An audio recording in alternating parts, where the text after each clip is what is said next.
Gatho cia mwanya ni unyitaniri waku mitambo-ini ya Inoro TV. Ino ni tafarira ya Kĩrĩrĩmbĩ, rĩtwa rĩakwa ni Wangeci wa Muriuki. Hwainĩ wa umuthi ni maingi tukuharĩrĩirie na ndereti-inĩ ino ya Kĩrĩrĩmbĩ umuthi Michael Jenga na Nderitu Waihũra marenda gĩikaro kĩa mwanya na President William Ruto imwe kwa imwe kuma thingira wa Iregi Sagana uria uri gĩcigo-inĩ kĩa mbunge kĩa Mathira kaunti-inĩ ya Nyeri. Hamwe na mangĩ, ndereti ya umuthi ni gũkorwo ĩgĩithirania ũrĩmi wa macani, kahua, iria, mĩraa, waru na indo ingĩ o hamwe na tafarĩra cia ũkũria wa gĩtarũ kĩa Mount Kenya, ũtongoria na ũteti, mĩeke ya mawĩra, oho na wonjoria. Ndereti ĩno ĩkwambĩrĩria thaa 1:15 thutha wa mohoro maya.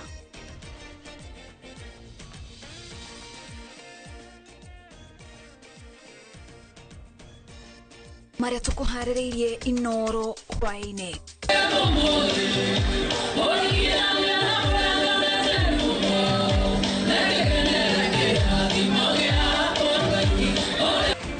President William Ruto kwiranira kurikia tafarira cia ũkũria iria ikwamĩte gĩtarũ-inĩ kĩa Mount Kenya. Anashika mkono ambaye yuko chafu. Utashika mkono ambaye yuko chafu. Sitaki kushika mkono ya Ruto ambaye ni chafu. Sitaki. Raila na Wamalwa kuga ungumania na thogora wa mũtũrĩre nĩ maũndũ merĩ marathĩnia a Kenya. Mũthikabu Sapit Murkomen na Wanga kũria arĩa mamũrĩtwo kwaranĩria matekwĩhũra gĩthũri. Gĩkundi kĩa aikari a Rombo Kajiado ya mũhuro gũtharĩkĩra njogu igĩrĩ na gũciũraga. Na President William Ruto niwe mũgeni witũ wa tafarĩra ya Kĩrĩrĩmbĩ ũmũthĩ.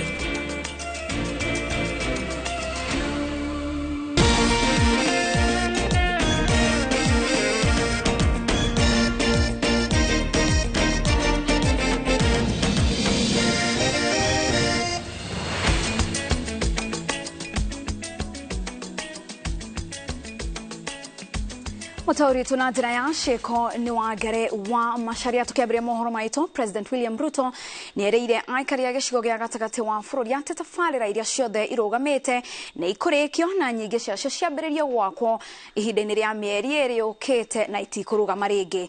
Igongona-inĩ rĩa gũcokia ngatho thingira-inĩ wa Iregi wa Sagana kaunti-inĩ ya Nyeri kũrĩa arĩtie na aikari na atongoria aingĩ nĩ mekinyĩtie kuma gĩcigo gĩa gatagati wa bũrũri.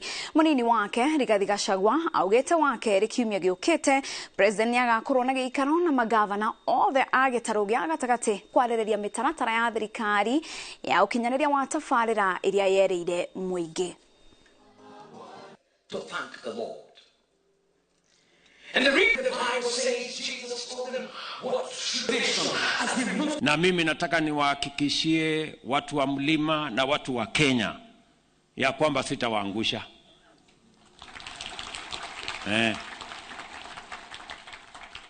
Mukiona vile na kaza hawa marafiki zangu viongozi wenzangu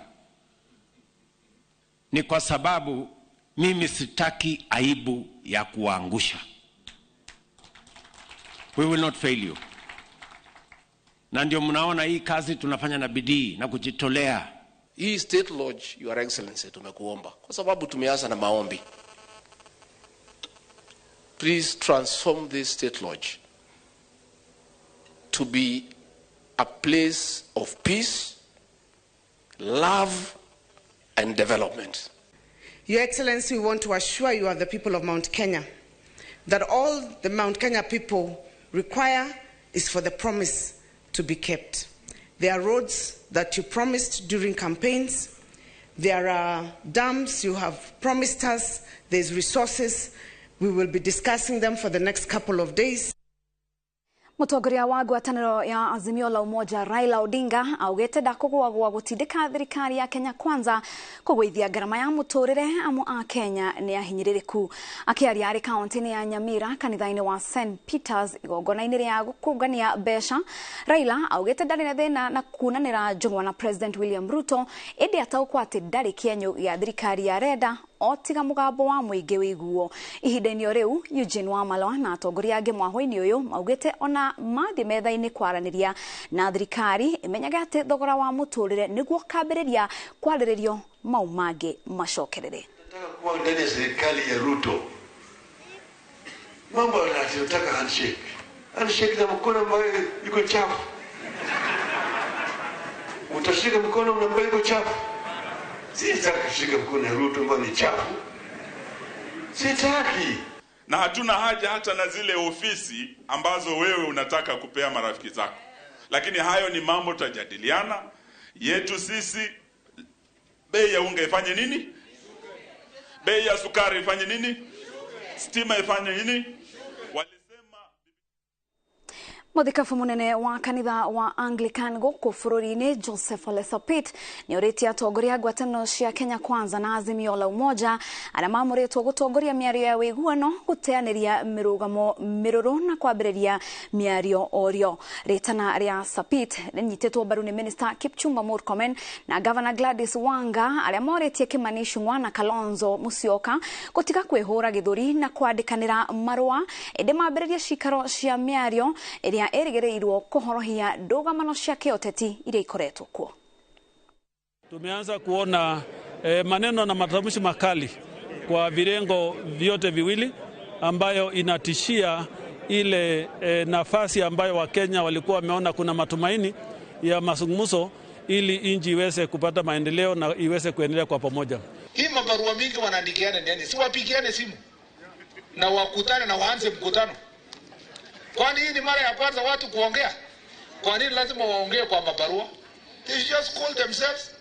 Kama ni kukutana kwa restaurant ama county hall ama ni wapi, we don't want to know. Wapigiane simu, wakubaliane na wakutane.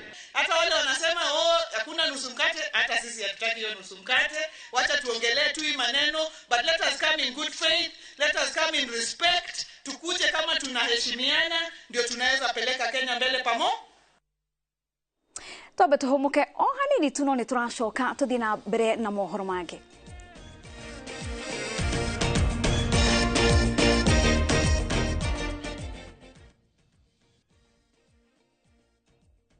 Ni urenda kugita nyumba yaku na mabati ma gutura na ma uthaka wa kiriu horera riu tondu kambuni igatu ya Ruto Mabati Factory Limited iria yoikaine na wendia nguthi wa mabati ma gikiro kia iguru maria metiragia mbura nene na riua rihio twi haha ni undu waku. Endia itu ni mohigeire wira-ini wao koguo ni magutaraga na magakwenderia kuringana na muigana kana muhiano wa nyumba yaku ukahuthia wira na ukahonokia mbeca. Wicagurire kuma kwi mithemba ngurani ta Jenga Tile, Europe Tile, Box Profile na mangi maingi. Oho ni monekaga na marangi ngurani na tugakurehera nginya o gwaku murango-ini gwa kahinda ka mathaa 24 tu. Tucerere Ruiru Town kana utuhurire thimu namba 0111 050 700. Ruiru Mabati Factory, mali safi kwa bei poa.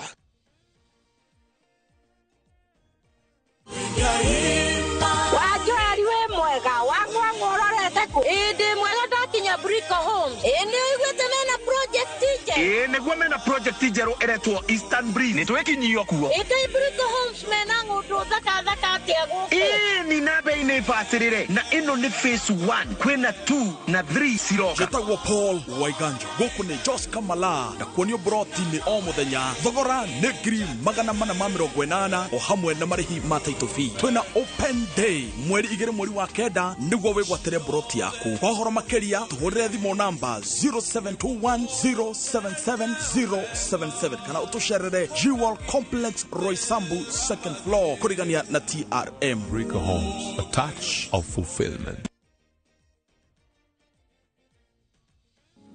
Ni vizuri tukishirikiana tukiwa kitu kimoja. Sio siri, umoja wetu ndio msingi wa kunawiri. Hakuna kutengana, pamoja tuajengana, kujijenga kimaisha na kibiashara. Hiyo ndio ishara tunasonga mbele kwa hii barabara ya maendeleo. Basi kama una kikundi au chama, pamoja juhudi zetu zitatusaidia kupitia Equity Bank Pamoja Group Loan. Kama wewe ni mwanachama wa kikundi au chama, unaweza pata mkopo wa kujijenga na Pamoja Group Loan kutoka Equity Bank. Tembelea tawi la Equity upate maelezo zaidi. Equity, karibu memba.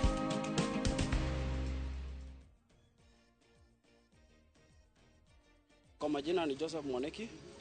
Kwa hii project nimesimamia kama supervisor. Hii project kutoka tuanze nayo imenisaidia kwanza naweza kukimu mahitaji yangu binafsi na nasimamia familia pia na pia nasaidia wazazi. Project hii ya boma yangu, kwanza ningetaka kushukuru Kings Developer, hii mfadhili kushirikana na serikali na kusaidia Rocos hapa kwa sababu tumepata kazi. Usipitwe, chukua hatua, ujipatie keja yako leo. Boma yangu is a government affordable housing program. Cheza virtual EPL leagues kwa shabiki.com. Usingoje mechi za English Premier League zichezwe weekendi. Play the virtual leagues now, ujishindie hadi 300,000 shillings kila dakika 2. Chapa chap chap na EPL virtual leagues on shabiki.com. Usingoje. Play now. Not for persons under the age of 18. BCLB number 416.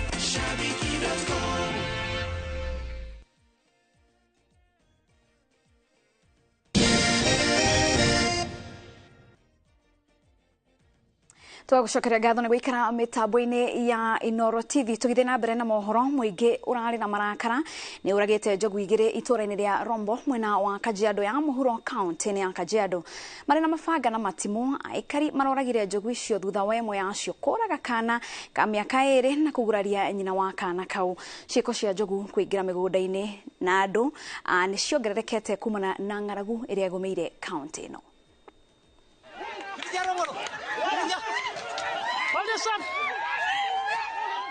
Giki ni kio gicajama na nditimurano iria irari itura-ini ria Rombo Kajiado ya muhuro. Andu ethi a itura nio morans magitengerania na njogu ici niguo maciurage.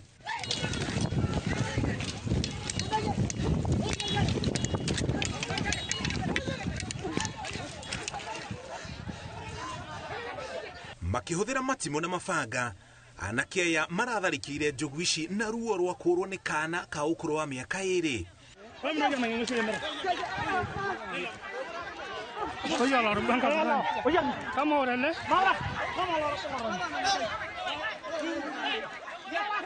Kurerikana nyina wa kana kau arahuririo ni njogu icio thaemo utuku agithie kuguragia kuria na nirio kana karia aranyitite karaguire na njogu ici irakaranga na karakua hau hau.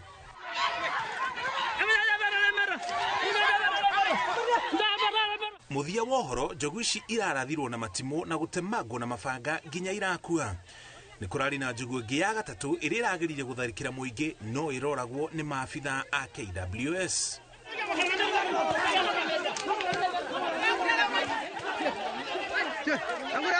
Agikira uhoro ucio mukonde, komanda wa borithi wa Loitoktok Shadrack Ruto augite giiko giki kiumanite no nyihu wa gia kuria nyanjara-ini iria njogu ici cikaraga.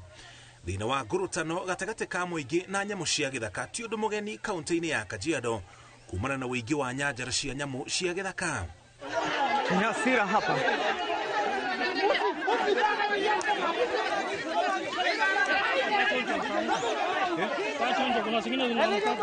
Maabitha a ugitiri na KWS ni matabanĩtie mĩcemanio na muingi ĩrĩ ta njĩra ya gwetha kĩhonia kĩa thĩna ũyũ na gũtarĩria muingi bata wa kũgitĩra nyamũ cia gĩthaka ona gũtuĩka onao marĩ na kĩhoto gĩa kwĩgitĩra.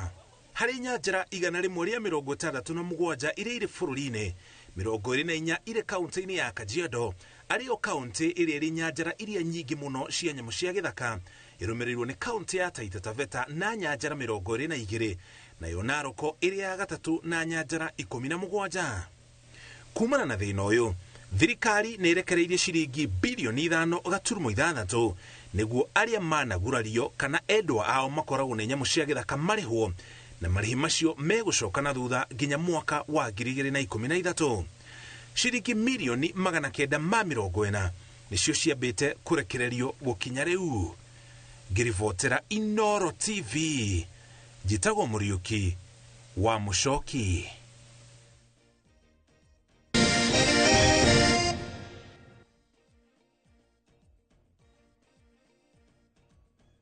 Goko kwa Alpha Mabati, we customer witu we wa bata muno na nikio tuguthondekagira mabati ma kugita nyumba yaku magikiro kia iguru.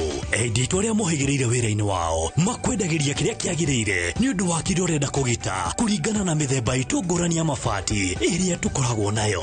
Wicagurire kuma mithemba ya marangi matiganite na muigana wa ibati riria urenda niguo honokie mbeca ukigita. Nituoya ati mahinda ni mbeca na nikio tugukinyagiria kiria urenda oro haria uri guothe bururi-ini na mathaa mathaa 22 tutegũkũrĩhia. Tũkoragwo Northern Bypass hakuhĩ na Kĩyuri Faro Hospital, na rĩu twĩna rũhonge rwerũ Nyeri Town kũng'ethanĩra na Toyota Kenya. Alpha Mabati, the roofing industry bearing us. Shamba ni title na nikio idwe Golden Dreams Land and Properties Limited turakurehera Malindi Precious Gardens. Area ne ndagika 25 tu kuma Malindi Town. Na ni kilomita 2.5 tu kuma Marereni Town. Erigiceirio ni iganda cia Cumbeta Ken Salt na Malindi Salt. Nao aria magurite ni makite magaikara ona kurima. Thogora ne ngirigana ria 20 inclusive of title deed. Tuchere wabici-inĩ itũ Ruto Town, BD House, gorofa ya 3. Kana tuhurire thimu 0718004455. Golden Dreams Land and Properties Limited, your home, your comfort.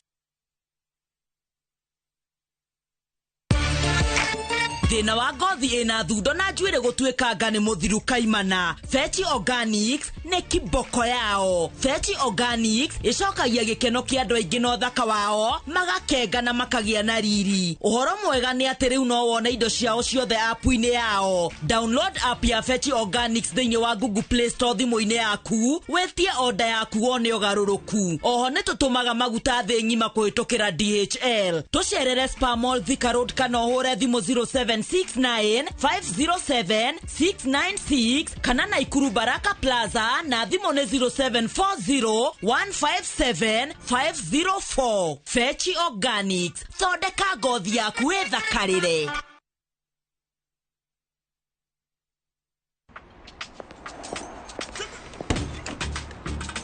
Oh, nice dashboard. Thank you. Gari yako ni mzee na venye dashboard yako inakaa mpya mbichi. Is it new? Acha hizo tropi, unanichocha. Ipata pana si mpya. Neat. Manze, and that smell. So fresh. What's your secret, man? Nimekuwa nikitumia Tropical 2-in-1 car dashboard polish since I bought the car. Just spray, wipe, and your dashboard looks as good as new always and smells fresh. Haijawai parara.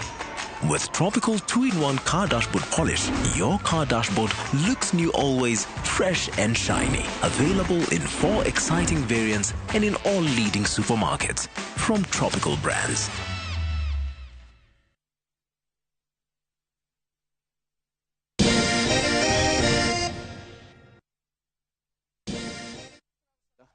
Tugacokeria ngatho ni gukorwo mitambo-ini ya Inoro TV. Ndirenda tu tuthie njira ya imwe kwa imwe nginya Sagana kana thigira-ini wa iregi wa Sagana kuria Michael Jega na Waihura mararaniria na president.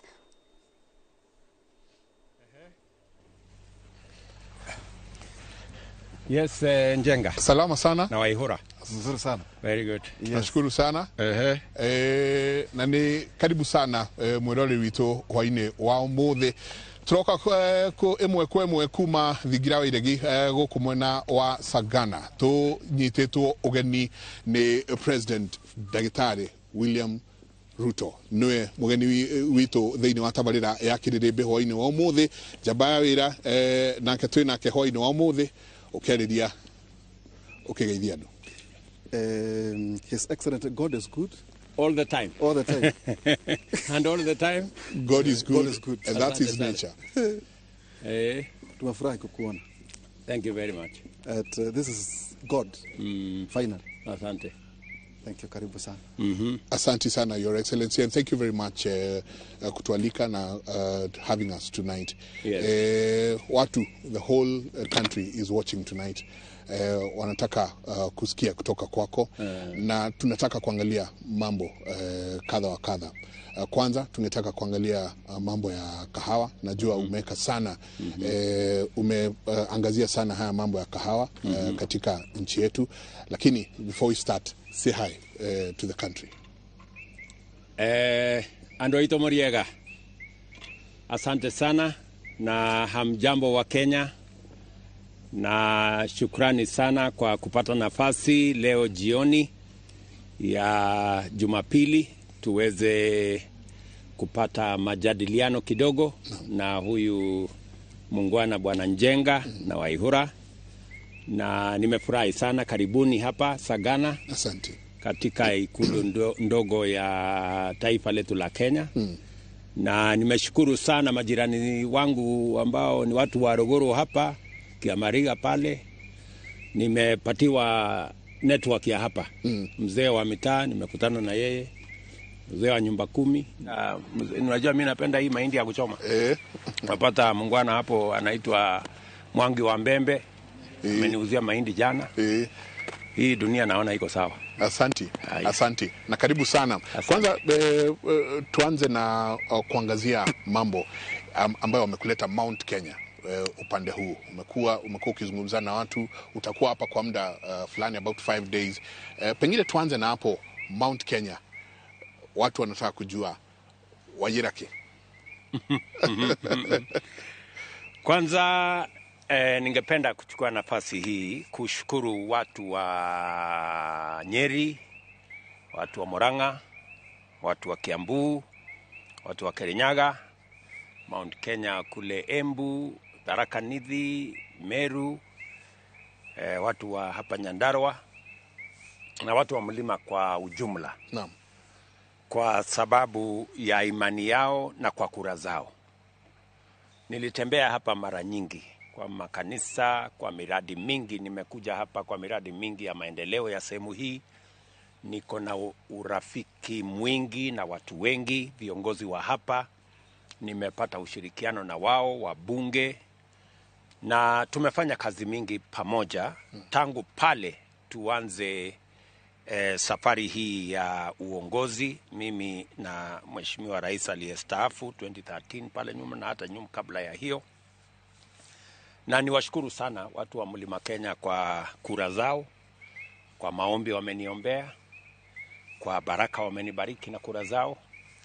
Na nimefika Mlima Kenya safari hii. Nimekuwa juzi sehemu mbalimbali. Nimeenda Embu, nimeenda Meru, nimeenda Murang'a, nimekuwa Kiambu. Leo nimefika Nyeri. Kwanza kwa sababu ya ibada ya shukurani. Kwa sababu mbali na mambo mengi, sisi ni binadamu na Mungu ndio kusema. Na tumekuja ibada ya shukurani hapa. Na vile vile kuja shughuli ya maendeleo ya sehemu hii. Nilianza kule Githurai kwa kazi ambayo ni ya soko na mambo ya maji. Nimekuja Kagio, mambo ya maji tena. Tuko na mpango pale ya kusambaza maji ya Kagio, maji ya kwenda Kerugoya, maji ya kwenda Kutus, na tumesukuma mpaka pia imefika Sagana. Ile mahali ambapo sasa eleza waziri wa maji Mheshimiwa Alice ni kwamba pale Mwea ndio bado kidogo iko gap. Na kuna sehemu kubwa hapo haijapata maji na sehemu zingine za ndia. Na niliwaambia jana tutawapatia milioni ingine 500 ya kuendesha hiyo kazi. Naam. Alafu nilifika hapa katika hii barabara ambayo tulitengeneza kutoka Karatina mpaka hapa Ndung'ang'a mahali tulikuwa jana, iende mpaka Maroa. So hizi barabara zote nimefurahi. Lakini pia jana nimesema kutoka hapo Ndung'ang'a tunataka tupeleke mpaka Nguruna. Naam. Pale kuna section ambayo imebaki pale.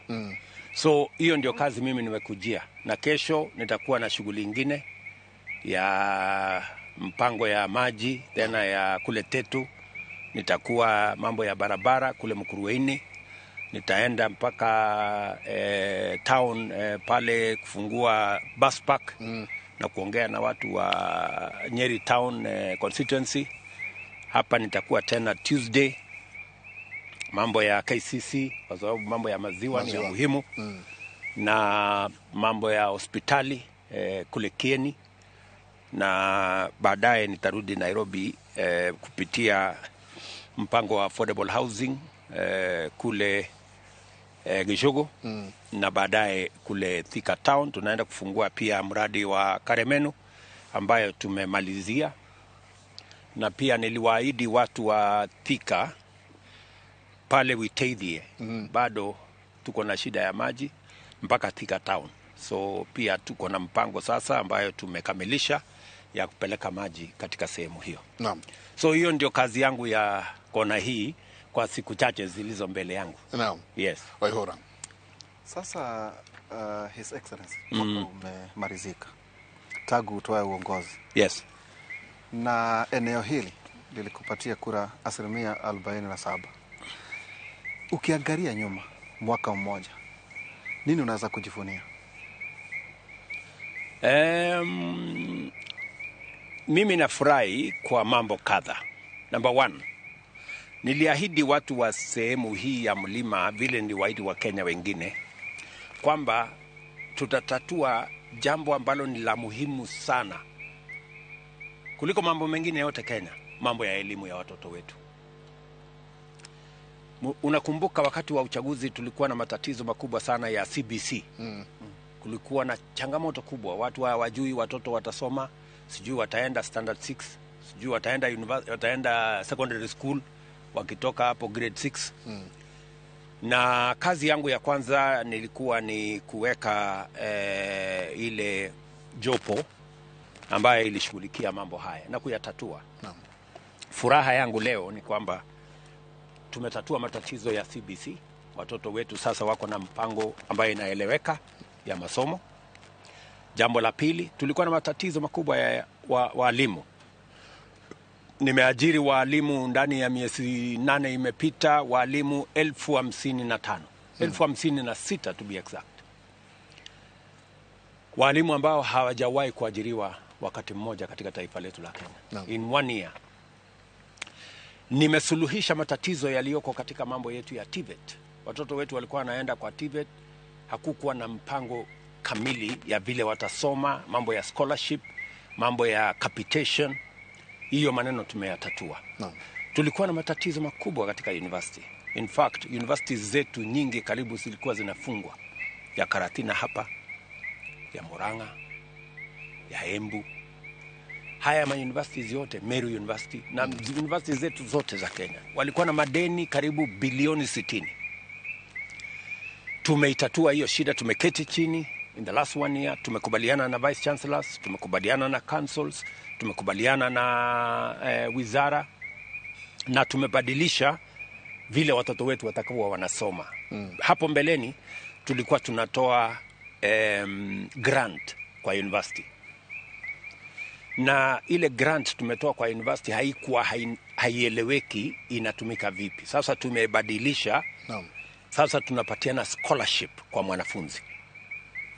So na pia tumeongeza pesa ambayo ilikuwa inahitajika. Sorry. Pesa ambazo nilikuwa nakula mahindi hapa, so that's the problem.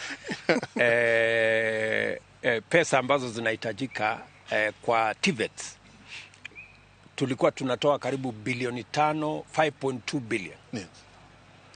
Sasa tumeisukuma mpaka bilioni 10. Ndio watoto wetu wakienda katika TVET wanasoma na inaeleweka, na katika hiyo budget tunaongeza walimu wanaofundisha katika TVET. Tunaongeza walimu wengine 1,700 ambao watatusaidia kusomesha watoto wetu. Na vile vile pesa ambayo itatumika katika university, kwa sababu nitakueleza sababu gani. Tumeongeza pia pesa hiyo kutoka bilioni 44 mpaka bilioni 82. Na ndio sababu katika budget yetu ya Kenya ya mwaka huu tumeweka bilioni 630, 630 billion, the largest budget ever katika mambo ya elimu. Na ni kwa sababu sote tunaelewa kwamba mahali pa kupatikana usawa kwa watoto wa Kenya. Mtoto awe anatoka jamii hii ama jamii hii, mtoto anatoka nyumba maskini ama tajiri, mtoto wa rais, mtoto wa mama mboga, wote wanakuwa sawa kwa mambo ya elimu. And that is why education is the greatest empowerment. Ndio Nelson Mandela akasema the greatest equalizer. Mahali panaweka usawa kwa Wakenya wote ni pale kwa elimu. Na ndio sababu niliwaahidi Wakenya nitatatua mambo ya CBC. Niliwaambia tutawaajiri elimu zaidi. Tunawaambia kwamba tutatatua matatizo ya university na TVET. I am very proud that that is now done. Ya pili, tulikubaliana pia kwamba kilimo ni sehemu muhimu sana kwa sababu inatupatia ajira, inatuzalishia uchumi na inatupatia chakula. Na ndio sababu kwa mwaka mmoja sasa unaenda kuisha, tumeweka intervention kubwa katika sekta ya kilimo. Na tulianza pale wakati nilizungumza na wananchi wengi katika campaign. Niliwaambia we are going to deal with the challenge of cost of living. Gharama ya maisha. Yeah? Ni ya muhimu kwa Wakenya wote. Na gharama ya maisha 52% ya gharama ya maisha ni gharama ya chakula. Na kwa hivyo ni lazima tutatue shida ya gharama ya chakula.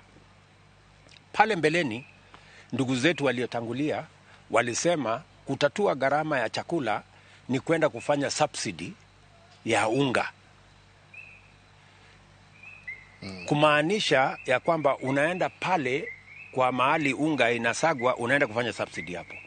Lakini unga haitoki kwa duka. Unga inatoka kwa mahindi. Mahindi inatoka kwa shamba. Kwa hivyo if you want the correct intervention, kama unataka kusuluhisha matatizo ya njaa na gharama ya maisha na gharama ya chakula, lazima upige reverse mpaka ufike kwa mkulima. Yeah? Na ndio sababu tumetumia karibu shilingi bilioni 12 kwa mambo ya subsidy ya fertilizer. Na ndio uelewe Njenga na Wakenya wote waelewe na Waihura ya kwamba that is the right intervention. Leo ukizunguka Kenya ukipanda ndege kutoka Naivasha mpaka Malaba unakuta mahindi vile imemea. Wakulima tuliwasajili wakulima milioni 5. Hiyo kazi ya kusajili wakulima ilikuwa imejaribiwa kwa miaka 10, haikuwezekana. We did it in 1 month. Huyu Rigathi Gachagua nilimpatia hiyo kazi, nilimwambia my friend, wewe kalia hii. Akaita madio, akaita machief. Unajua yeye uzuri yake alikuwa kwa hiyo provincial administration. Sasa anaelewa vile ya kuisokota. So hiyo kazi ikafanyika ndani ya mwezi mmoja, tukasajili wakulima milioni 5. Wakulima karibu milioni 2 tumewapatia mbolea wakati huu. What has happened is amazing.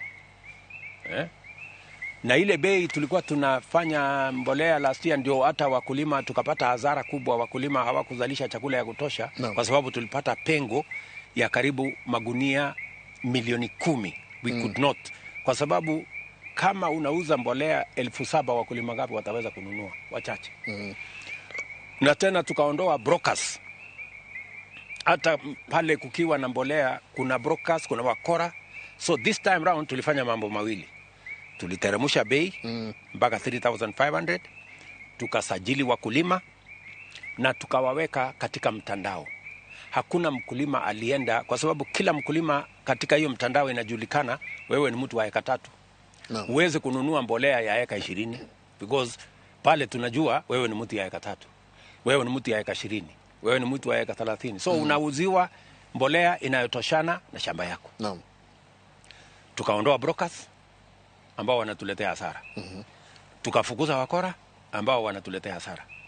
Mkulima akapata mbolea na kwa bei ya sawa sawa. Leo tumeanza kupata harvest.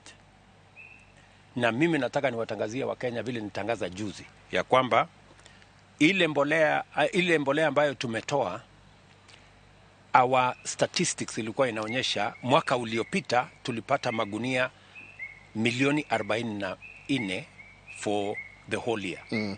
This year we are expecting 61 million bags because of the use of the correct fertilizer. So tumetatua maneno ya fertilizer. Jambo la tatu, umeniuliza ni nini tunaweza kusherehekea. Jambo la tatu, nchi yetu ya Kenya ilikuwa na madeni kulia, kushoto, mbele na nyuma, pamoja na juu na chini. Hatua yetu ya kwanza katika ile inaitwa supplementary budget, niliondoa bilioni 300 ya pesa ambayo ilikuwa imewekwa ambayo tungeenda kukopa. Katika hii budget ya saa hizi nilieleza chairman wetu wa budget committee Mheshimiwa Ndindi Nyoro, nikamwambia mambo ya kuweka madeni kwa Kenya tuachane naye. So tumepunguza budget yenye ile inaitwa fiscal deficit, mahali ambapo ni ya kukopa, kutoka karibu 1.1 trillion mpaka bilioni 700. Tumeondoa almost 400, almost 500 billion ambayo ingeenda kukopwa. Na tumedhibiti sasa hali ya uchumi. Na ndio uliona kwa mara ya kwanza mwisho wa mwaka tarehe 30 mwezi wa 6 tulilipa pesa zote za county. Counties, we don't owe counties even 1 shilling. Mwaka ambao ulitangulia walivuka mwaka wakiwa na madeni ya county bilioni 30. Sisi tumelipa to the coin. Vile vile mwezi huu wa 7 for the first time in 10 years tumelipa pesa ya county ya Julai kwa mwezi wa Julai. Hata magavana walikuwa wananishangaa, wananiuliza, yani hii pesa umeshalipa tayari? Kwa sababu wamekuwa wakizoea wanangojea miezi 3, saa zingine wanangojea miezi 4. Why? Kwa sababu tumedhibiti uchumi wa taifa letu la Kenya, na niliwaambia wa Kenya ya kwamba uchumi wetu vile tumesoma kwa wale waliotutangulia. Unajua, nimesema leo hapa. Unajua, wakati mzee rais wa 3 Mwai Kibaki wakati alichukua usukani, alituambia, na nilimsikiza kwa makini, na hata uliona katika vibao, alisema tulipe kodi, tulipe ushuru. Hiyo ndio ilikuwa lugha ya mzee Mwai Kibaki. Na kwa sababu alisukuma sana hiyo agenda, wakati alichukua usukani tulikuwa tunakusanya kodi bilioni 200. Baada ya miaka 10 akiondoka, alikuwa ameongeza 5 times. Tulikuwa tuna collect 1 trillion. Because that's the right trajectory. Hakutupeleka kwa madeni, alitupeleka kwa ushuru. And it is the same basis. Today we can meet our obligations because tumeondoa ile madeni ambayo haina maana. Na tumekata ile living within our means. We are living within our means. Jambo la 4. Unajua, tumekuwa na vita kubwa sana ya mambo ya savings, akiba. Tumekuwa na matatizo. Nilikuwa nikilalamika na nilikuwa nimewaambia hawa watu, na tumepigana, walikatupeleka kotini kwa sababu walituzuia ati tuendelee kusave shilingi 200 kwa mwezi. Unasikia my friend? Shilingi 200 kwa mwezi. Nikasukumana na hawa, wakaenda wakajificha. Huyu rafiki yangu sasa, ambaye sasa ni mtetezi wetu mkubwa, anaitwa Atuli, ndiye alikuwa anaendesha hiyo kazi. Lakini wakati nimeshinda, sasa nikamuita nikamwambia, my friend, sasa una bahati. Mimi sasa ndio kusema hapa. Hii maneno lazima tukubaliane. lazima tukubaliane. Sasa tumekubaliana tuachane na shilingi 200. Tumerudi mahali nchi zote ziko. Leo Mkenya analipa 6% inaenda kwa akiba. Employer analipa 6% inaenda kwa akiba.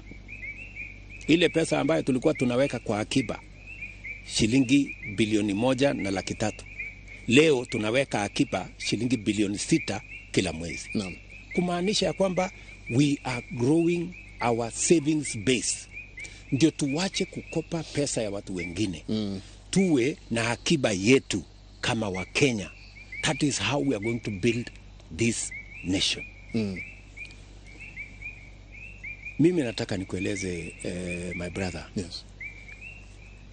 Tulikubaliana mambo ya chai, na wakati niliketi chini na wale wanauza chai, nikawauliza, mbona tunaendelea kuuza chai yetu kwa magunia? Wapi value addition? Wapi agro processing? Wakaniambia mambo yao, matatizo yao ni ngapi? 2. Ya kwanza wakaniambia toa VAT kwa mambo ya chai. Katika hii budget tumetoa VAT kwa mambo ya chai. Wakaniambia jambo la pili, toa VAT kwa packaging material ya kuuza mambo ya chai. Katika hii budget tumeondoa VAT kwa mambo ya packaging ya mambo ya chai. Naam. Yeah. Jambo la tatu, nikaambia deputy wangu, fanya mkutano. Tunataka kukusanya mawazo ya wakulima wa chai. Meitisha mkutano Kericho, wameketi chini na wabunge, wakulima, stakeholders, wamekubaliana. The next reform, tuko na Tea Act. Vipi tutaondoa hii charges kwa wakulima, inaumiza wakulima, vipi tutaondoa hii? Mimi nataka niwaambie wakulima, we now have a comprehensive plan ya kusort out mambo ya chai, kwa sababu chai inatuletea karibu bilioni 130 kila mwaka. Ikielekea bilioni 150 kwa kuuza chai, ina support karibu wakulima milioni 1 Kenya. So ni ya muhimu. Niliwaahidi vile vile wakulima wa kahawa ya kwamba tutatatua mambo ya kahawa.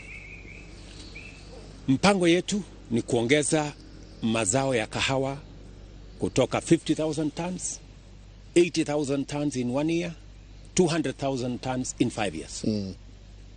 Pia nimemwambia deputy yangu aketi chini. Meketi chini na mkutano ya wakulima pale Meru. Tumepanga mambo ya mbolea, na ni vizuri niseme katika Kiririmbi hii, niwaambie wakulima wa kahawa. Tumewanunulia mbolea, lakini hiyo mbolea haijatumika. Tuko na mbolea nyingi ya kahawa, lakini our farmers have not come forward. Nimeongea hata na wabunge leo, nikawaambia we must sensitize our farmers, kwa sababu we need to increase production.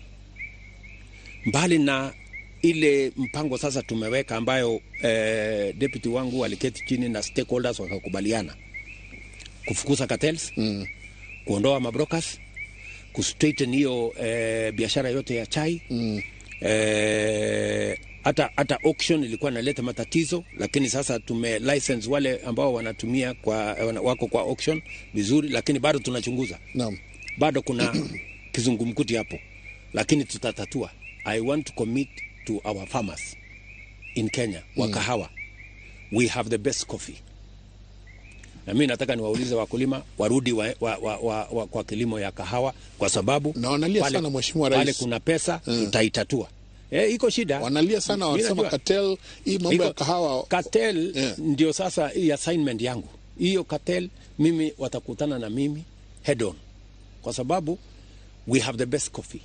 Hatuwezi kuendelea kutumia kahawa yetu, kwa sababu unajua kahawa yetu sasa shida yake ni kwamba it is good coffee, lakini hawa watu wako kwa auction wananunua kidogo, wanaenda kuchanganya naye kahawa ya kutoka mahali ingine ambayo haina ladha kama hii yetu.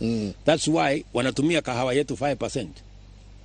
Alafu wanaenda kublend na ingine. Mimi nimewaambia kahawa yetu sasa tutakuwa tunafanyia kazi hapa Kenya. Kama mnataka kahawa ya kwenda kufanya blending, nyinyi mtapanda kahawa yenu. So we are working on it. Vile vile nataka niwaeleze kwamba mbali na hiyo, we are unlocking the potential. Nilikuwa kwa mkutano ya Meru Dairy. Yes. Nilikuwa kwa mkutano ya Fresha pale Githunguri Dairy. Tumekubaliana na wao vile tunaweza kuiamusha, na katika hii budget tumeondoa ushuru kwa mambo ya products ya animal feed. Kwa sababu chakula ya ng'ombe ndio gharama kubwa kwa wakulima. So mambo ya yellow maize, mambo ya other ingredients ya tumeondoa ushuru kwa hii budget deliberately because we want to support our farmers.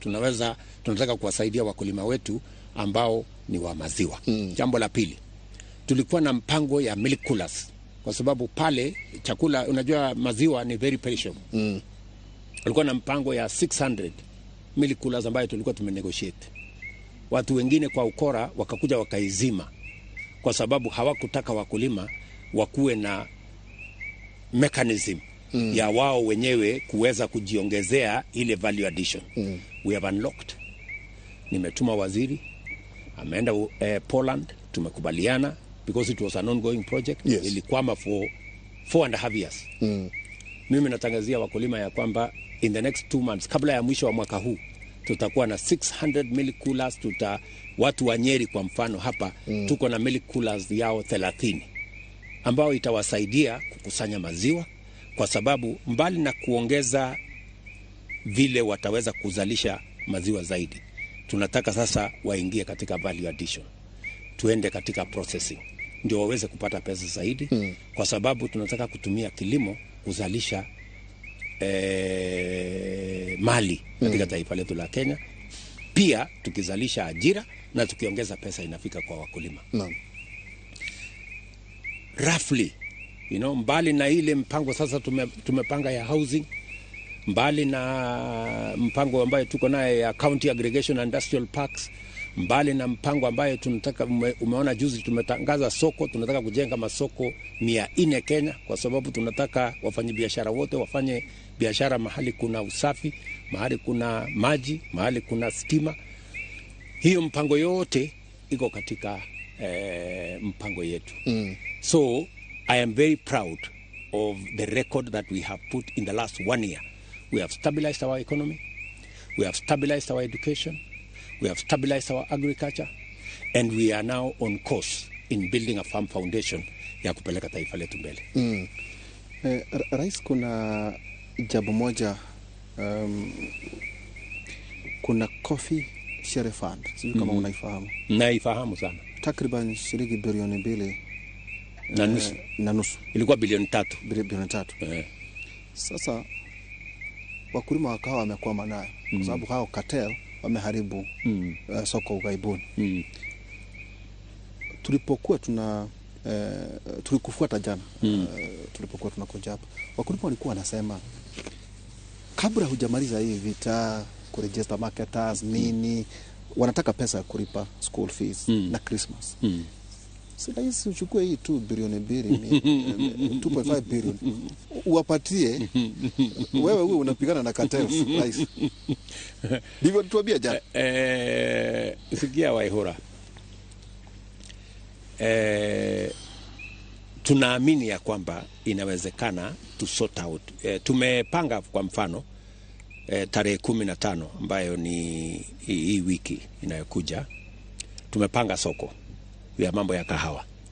Tunataka kupima vile itakavyoenda. Lakini pia tuko na plan B. Hiyo ni auction sasa. Hiyo ni auction. Tuko na plan A, hiyo ya tarehe 15. Lakini pia tuko na plan B. Tukiona soko haiendi vizuri, tuko na pesa ambayo hiyo umesema, ambayo tunaweza kusota out wakulima wetu wakati tunapanga hii vile ya kumalizana na hawa makateli. So usikuwe na wasiwasi na wakulima, wewe tu ndio umesema mbele ya sisi kupanga, lakini hiyo ilikuwa lakini rais, kuna kitu kimoja ningetaka kuongezea. Umetaja mambo ya borea. Lakini mkulima wa kahawa ni tofauti na mkulima wa mahindi. Jana walikuwa wanatuambia unaweza kuweka subsidy kwa sasa ujumuishe kuna fertilizer kama wakulima wa mahindi na wengine.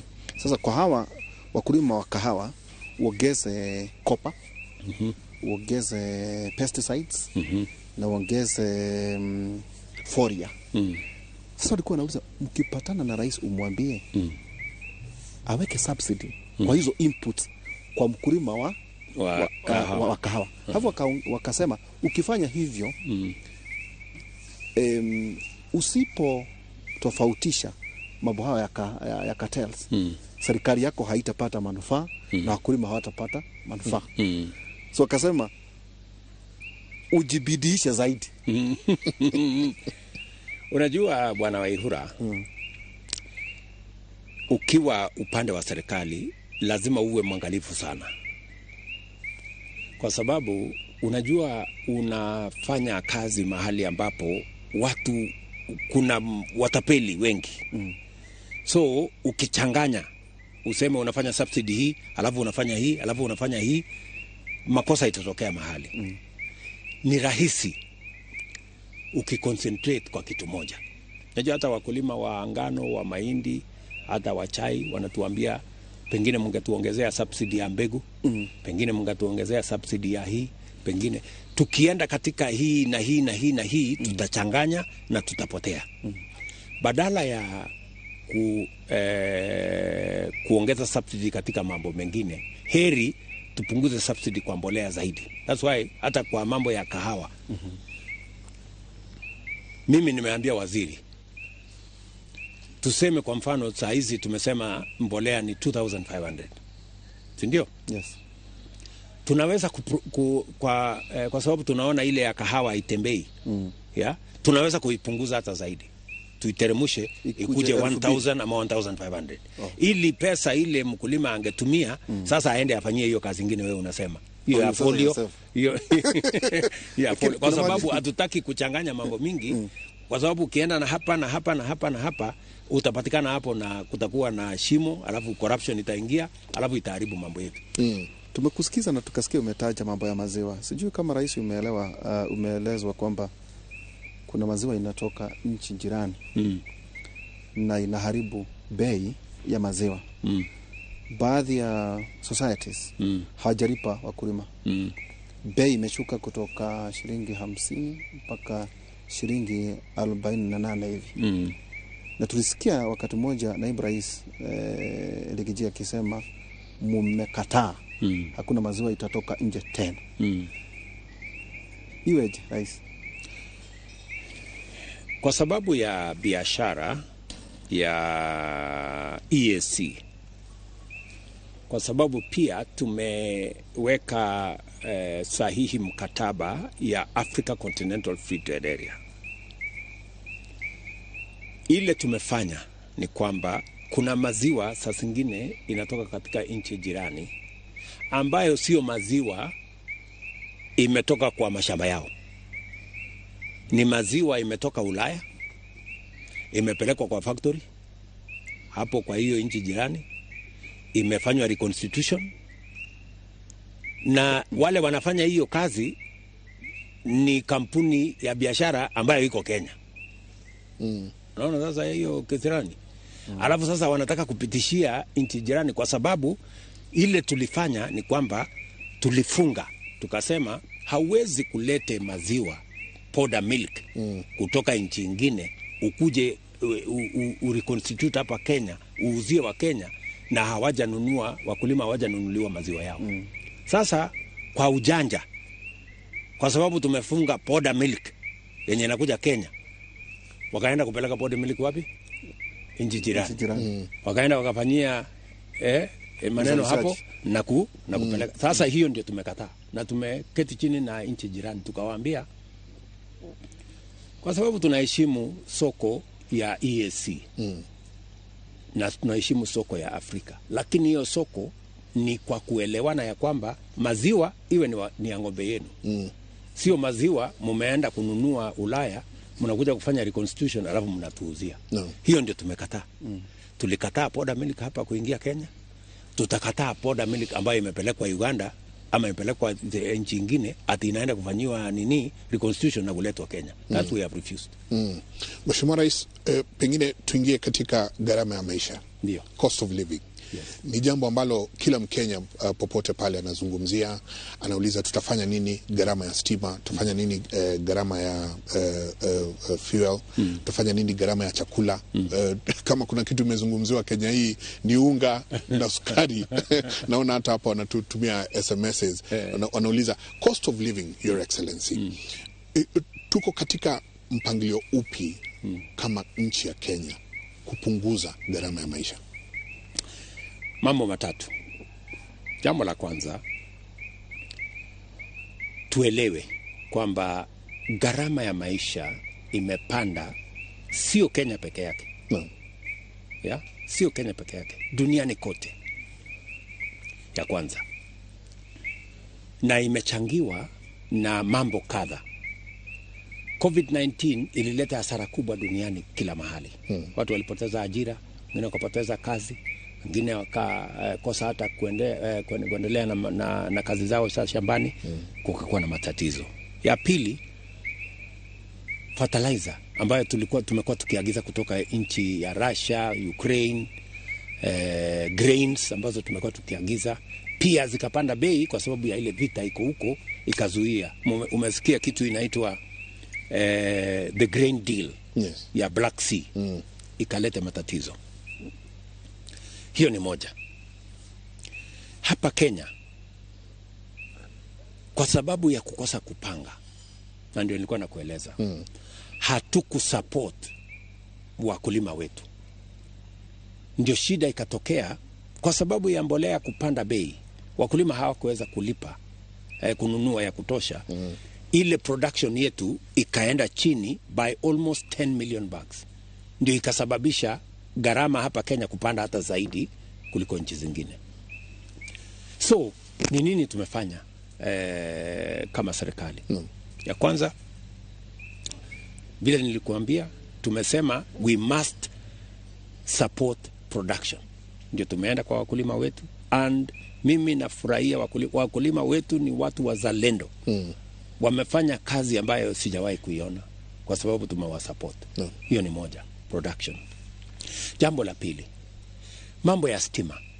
Tumetatua matatizo iko pale Kenya Power, kwa sababu Kenya Power iko na monopoly status. Tumeketi chini na development partners na tumekubaliana vile tutatatua matatizo ya Kenya Power. Hii ni matatizo ya karibu miaka 20. But we are going to sort it out this time round. Jambo la tatu, tumekubaliana ya kwamba hatutaki kuendesha nchi yetu kwa madeni, na tunataka ile ushuru ambayo Wakenya wote wanalipa. Ndio tukaongeza ushuru kwa mafuta. Si ndio hapo ndio watu wanasema? Kwa mafuta. Why kwa mafuta? Two things. Kwa sababu tunataka ushuru ambayo haiumizi mtu mmoja. Hii mzigo lazima tubebe sisi wote. Lakini pia tumefanya mambo kadhaa ili kuhakikisha kwamba hiyo shida it doesn't affect as many people. Ndio tukasema tuondoe ushuru kwa mambo ya gas. Gas unakubali, wananchi wote wanakubali, bei ya gas tumeiteremsha chini.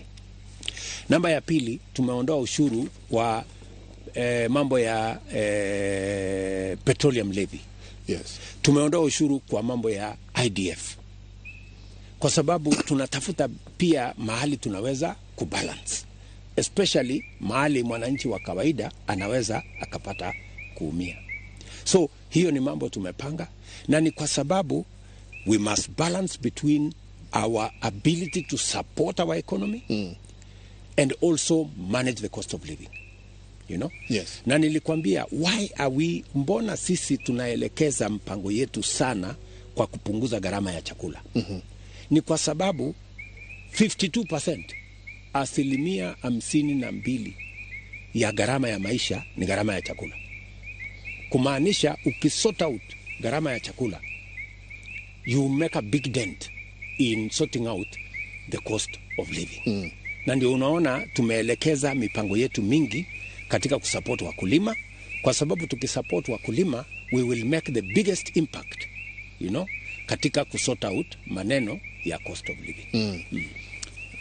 Rais, umetaja jambo kuhusu deni, the national debt obligation, the IMF, the World Bank, China Exim Bank and other monetary institutions kama Eurobond.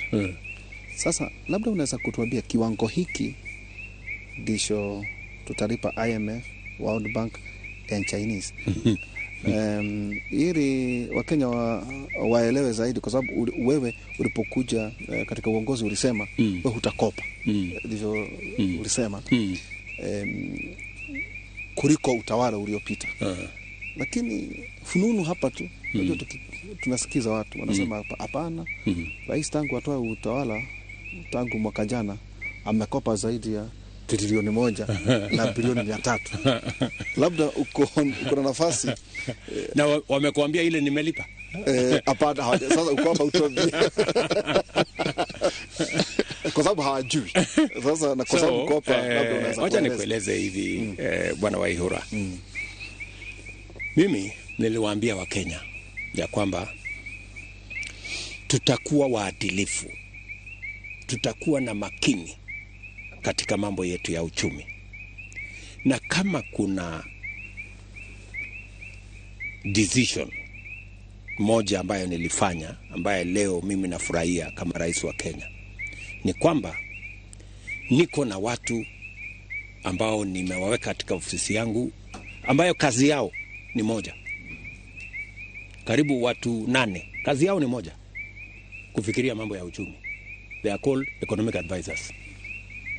Yeah? Kupanga tu hii uchumi, kupima hii uchumi tutaifanya namna gani, kwa sababu tukikosa hesabu ya uchumi hii ingine yote itakuwa bure. Unanielewa? So hapo kwa uchumi ndio tumeipangia, na mimi I am very proud. Ndio mimi nakwambia the economy of Kenya is on sound footing today because we have made the right decisions. Na hata ukiona for the first time World Bank wametoa report, wanasema we support Kenya. IMF wametoa report kwamba Kenya is doing the right thing.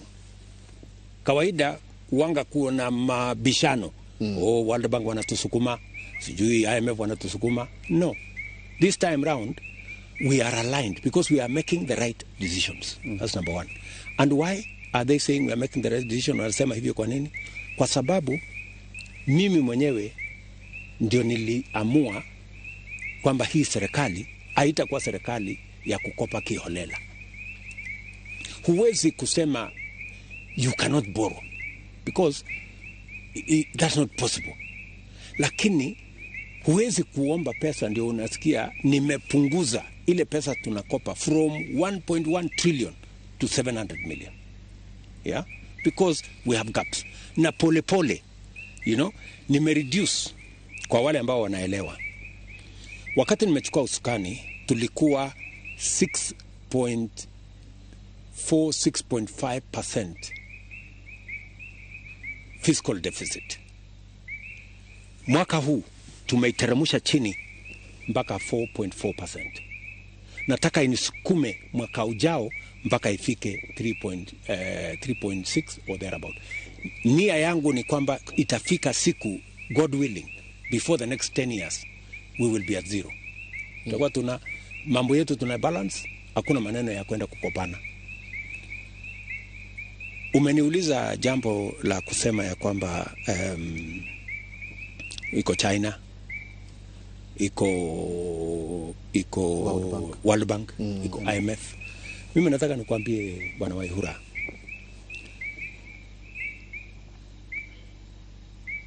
tuko na nchi 28 katika bara la Afrika ambao wako katika barabara ya kushindwa kulipa madeni. Tayari nchi 8 tayari. Sitaki kusema majina kwa sababu itaniletea kisirani na watu wengine, kwa sababu watu hawataki kutangazwa yako. Nchi 8 tayari imeingia kwa shimo ya kukosa kulipa madeni. They have defaulted. Kumaanisha kwamba karibu wanafilisika. Yani they have defaulted. Siku ya kulipa deni imefika na huna pesa ya kulipa.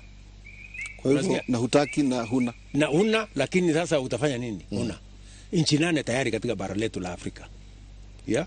Kenya ilikuwa inaelekea hiyo barabara. Na watu wengi walikuwa wanangojea Kenya ielekee hiyo barabara. Lakini vile niliingia nikaweka break. Wacha nikupatie habari njema na nipatie Wakenya wenzangu habari njema. Mbali na kusitisha ama kukomesha pesa ambayo tunakopa ambayo inazidi mahali tunaweza kulipa, that we have stopped. Ya pili, sasa tumeipangia kulipa ile madeni tuko naye hapa mbele. Ya tutwambia ni idadi gani? Tuko na Eurobond 2 trillion, $2 billion. Is it maturing? It's maturing in September, in June next year.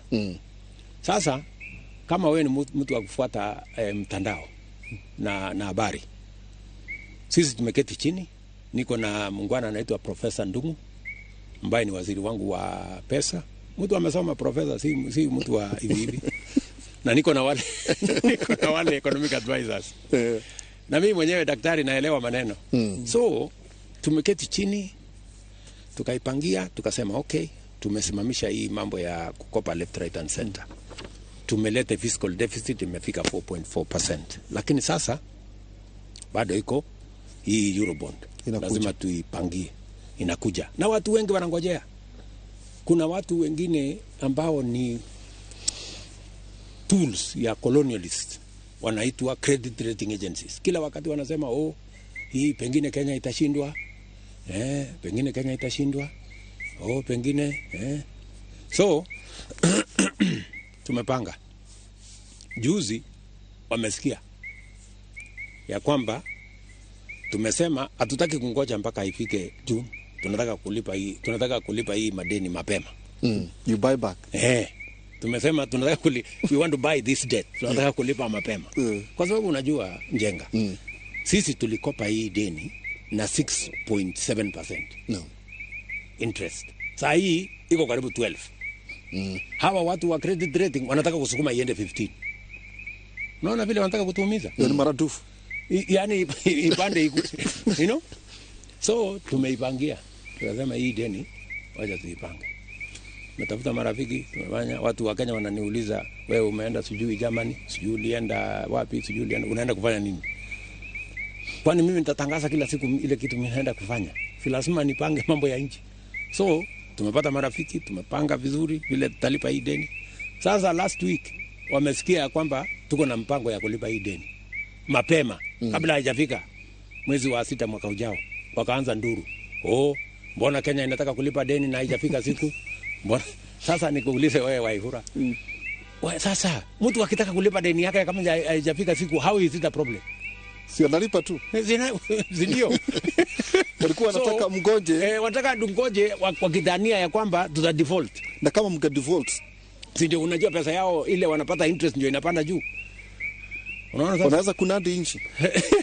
Hawawezi kunadi lakini watatuweka mahali pabaya. So mpaka niliona watu wa APRM wa Afrika wamewapigia makelele wakamwambia nyinyi kwendeni.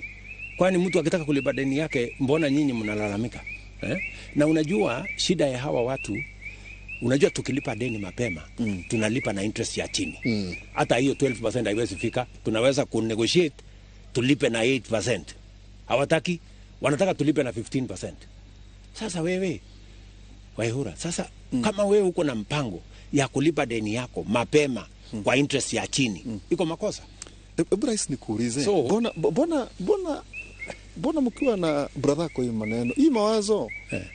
Ulikuwa umekalia tu hapa. Hapana, sikukalia.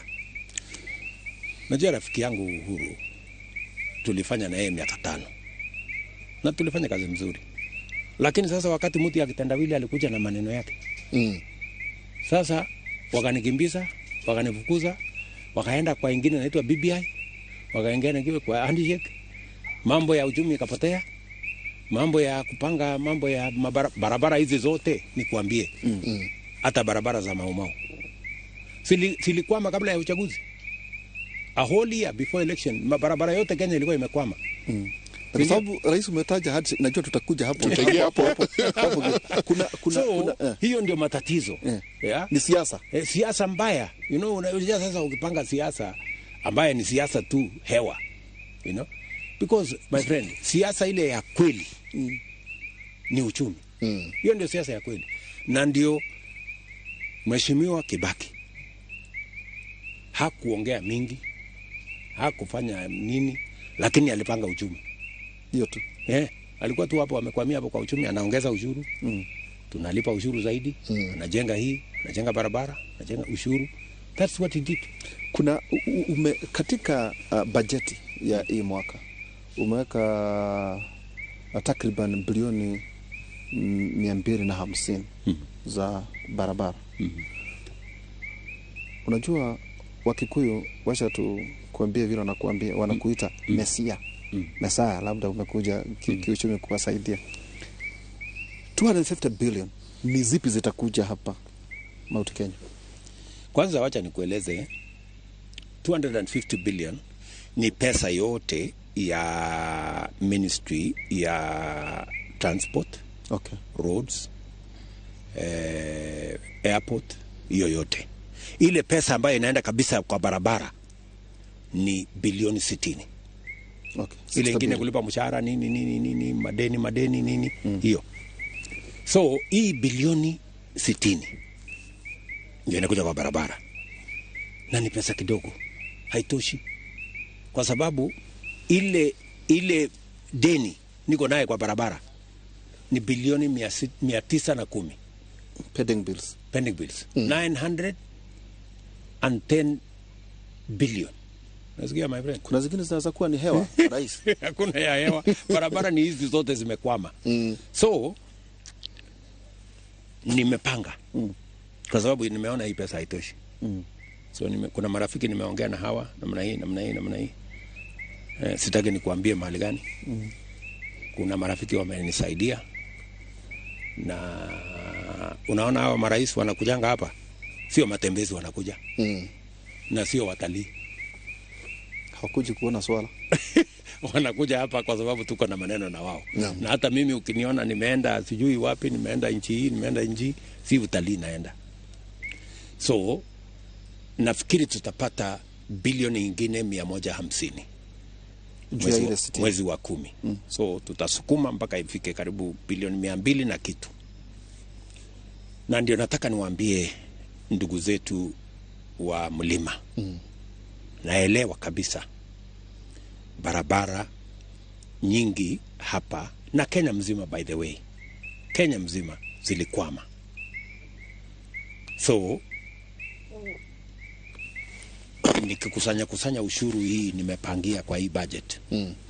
Na niende hapo mahali ninaenda kutafuta hiyo ingine, na nimeambiwa nitapata. Bas nitakwamua hizi barabara zote for the next 3 years. Nitakuwa barabara nikijenga, kama ni ya Maumau, kama ni ya hii ya Kiamafara hapa Nyeri, barabara hizi zote. Na unajua najua nilikuwa nasoma, wengine wanasema mbona huyu Ruto na Rigiji wamekuja hapa kufungua barabara ambayo ilijengwa na serikali hiyo ingine. Sijui nini. Wacha nikwambie Waihura, mimi si mgeni hapa mlimani Kenya. Barabara hizi nyingi, ukiuliza hao wabunge, barabara hizi nyingi ndio niliongea na hao. Barabara hizi nyingi ndio nilikuja kuzianzisha. Wewe ulipanga? Sitaki kusema hapo, tulipanga. Ulipanga. Ni kwa sababu kuna wengi walikuwa wanasema wakikuja kwa ofisi yako ulikuwa unawasaidia. No, tulipanga hii kazi yote. Tukiwa na rais mwenye alistaafu, tukapanga hiyo kazi yote. Matatizo ya hiyo kazi yote tulipanga wakati huyu mtu ya kitendawili alikuja, akakuja akasambaratisha hiyo kazi yote. Ikakwama hizo barabara zote. Ikaenda huko story sasa ni ya BBI sijui nini, mambo yetu ikaharibika. Mungu ni nani jameni? Amenijalia sasa mimi ndio rais. Sasa mimi nataka nikuulize wewe Waihura, barabara mimi nimeanzisha, barabara mimi nimepanga, nitakosa kuja kufungua kwa sababu gani? Ati kwa sababu ilitengenezwa na serikali gani? Na by the way, unajua ndio makosa ya uongozi saa zingine. Umesikia mimi nimesema, na nimetangazia wabunge, nimetangazia viongozi wote ya kwamba kabla hatujaanzisha barabara zingine mpya, wacha tumalize hizi ambazo zimeanzishwa. Hizi za awamu iliyopita. Yes, kwa sababu ni barabara za Wakenya. Hakuna barabara ya mtu hapa. Hakuna barabara ya Uhuru hapa. Hakuna barabara ya Ruto hapa. Ni barabara zimejengwa na barabara ni wananchi. Kwani barabara ya Kiamavara, Uhuru anaishi Kiamavara wapi? Ama mimi naishi Kiamavara wapi? Si wale watu wa Kiamavara ndio wanataka barabara yao. Na ni wanalipa ushuru. So hizi kazi zote hizi zimetengenezwa na pesa ya Kenya. Zimetengenezwa kwa manufaa ya Wakenya. So hakuna barabara ya kusemekana ni ya huyu, sijui ni ya yule, sijui ni wajana, sijui ni wajuzi. Hizi barabara zote ni zetu kama watu wa Kenya. Kwa hivyo unaweza kuahidi Mlima Kenya kwamba ukipata hizo pesa umeongea na marafiki zako, yes, utazimaliza zote zote. Sasa kabla hatujajenga barabara nyingine, hizi barabara zote zilizoanzishwa hizi lazima tuzikamilishe, na hata nimetangaza wazi kwa wabunge na kila mtu kwamba we must finish these roads, na ndio desturi mzuri ya serikali, na ndio nawaambia hata wabunge, na ndio nawaambia hata magavana. Kama wewe ni gavana, umefika, mwenzako alianzisha mradi, imefika mahali either amemaliza awamu yake ama ameshindwa kwa uchaguzi, usikuje kuumiza mradi ya wananchi ati kwa sababu ilianzishwa na mtu mwingine. Hiyo ni upuzi. You know? Kwa sababu ile mradi si ya kiongozi ule, si ya kwenda kwake.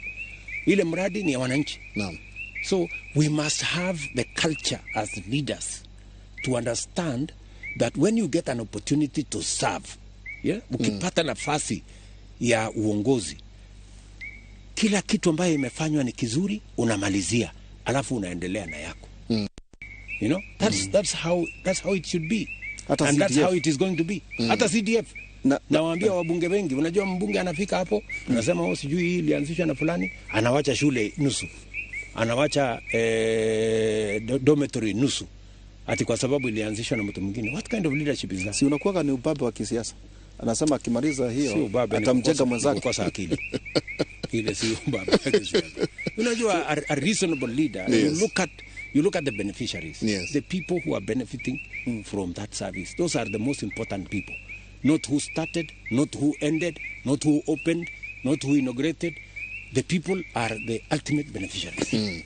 Mheshimiwa Rais, pengine nikulete kwa siasa ambazo zinaendelea kwa wakati huu. Umetuelezea vizuri sana yale mambo umepangia nchi ya Kenya kama baba wa hii nchi sasa. Lakini umeketi ndani ya nyumba, unapanga maneno, unapanga hapa, unajua deni tutalipa namna hii, gharama ya chakula tutapunguza namna hii. Lakini pale nje kuna wengine pia wako na sufuria vichwani. Kuna wengine tumeona watoto wetu wanakufa kwa sababu ya maandamano. Na kama baba wa taifa, uko na mpango upi pengine kukaa na wao, uzungumze na wao, though umekuwa very categorical, no power sharing at all? Kuna mpango wowote ambao mtakaa msuluhishe haya mambo? Kwanza sisi kama taifa tumekuwa na uchaguzi, na ulikuwa ni uchaguzi wa aina ya kipekee. Tumeshindana mashindano ambayo yalikuwa very stiff, si ndio? Naam. Mungu ametujalia, uchaguzi umekuwa wa amani, uchaguzi hauna ukabila. You know, watu walikuwa pande zote, kutoka jamii zote.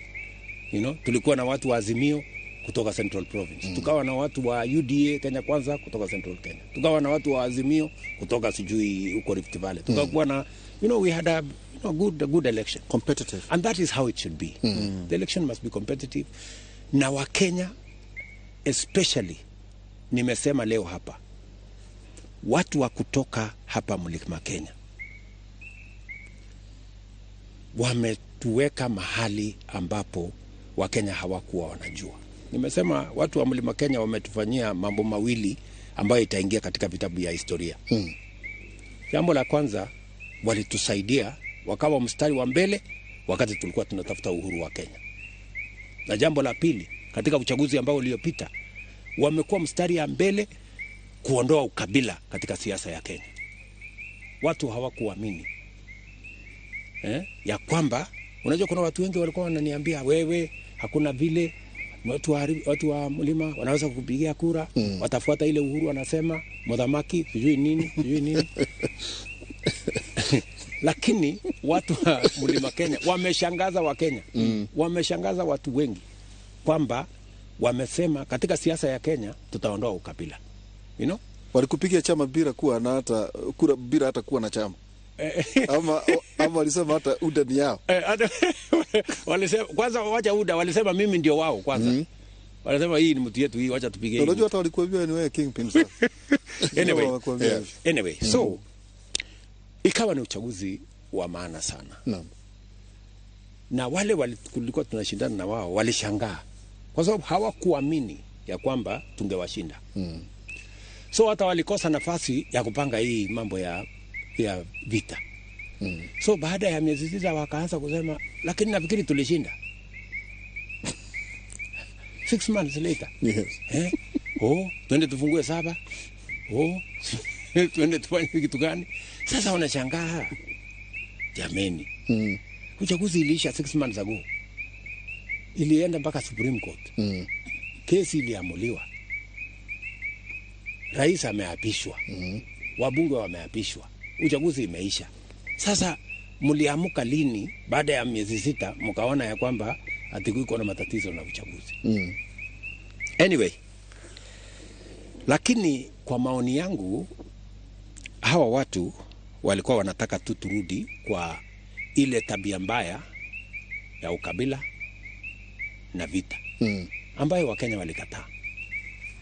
So kwa sababu mimi nikiwa rais lazima nikubali ya kwamba Kenya kuna wale walinipigia kura na kuna wale hawakunipigia kura.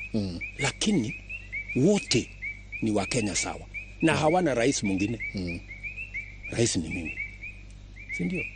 Wale wa upande hii na wale wa upande hii, they are all the people of Kenya. Okay? So wakati wameanza kusema hii maneno, mimi nikawaeleza mimi sina shida na upinzani. I have no problem na mambo ya upinzani. Upinzani ni kitu mzuri kwa nchi. Tukikosa upinzani, wale wanaongoza serikali wanaweza kulewa hii maneno ya power. You know? So lazima kuwe na upinzani, mtu ya kupiga kelele hapo nje ndio watu wakae wakiwa macho. Which is good. Na hivyo ndivyo katiba ya Kenya inavyosema. Ya kwamba sisi ni nchi ya kufuata sheria. Sisi ni nchi inayosimamia katiba. Na sisi ni nchi ya demokrasia. Na demokrasia inaruhusu watu kuwa na maoni tofauti. Inatupatia nafasi ya kuwa na checks and balances. Ya kuwa na serikali na upinzani. Na hiyo mimi naheshimu 100%. And I will be the last person kuandamine mambo ya demokrasia ya Kenya na katiba na sheria ya Kenya. Ndio wakati hawa ndugu zetu walisema wanataka kwenda maandamano, wanataka kufanya sijui nini. Hiyo ni mambo ya demokrasia. You know, watu ku raise their issues. Lakini hata wewe Njenga unajua, na Waihura you are here, kulikuwa na maandamano ama kulikuwa na vita? Ile ambayo tuliona si maandamano, sio protest, sio picketing, sio ati demonstration. Ile tuliona ni vijana wamebeba mawe kupiga polisi.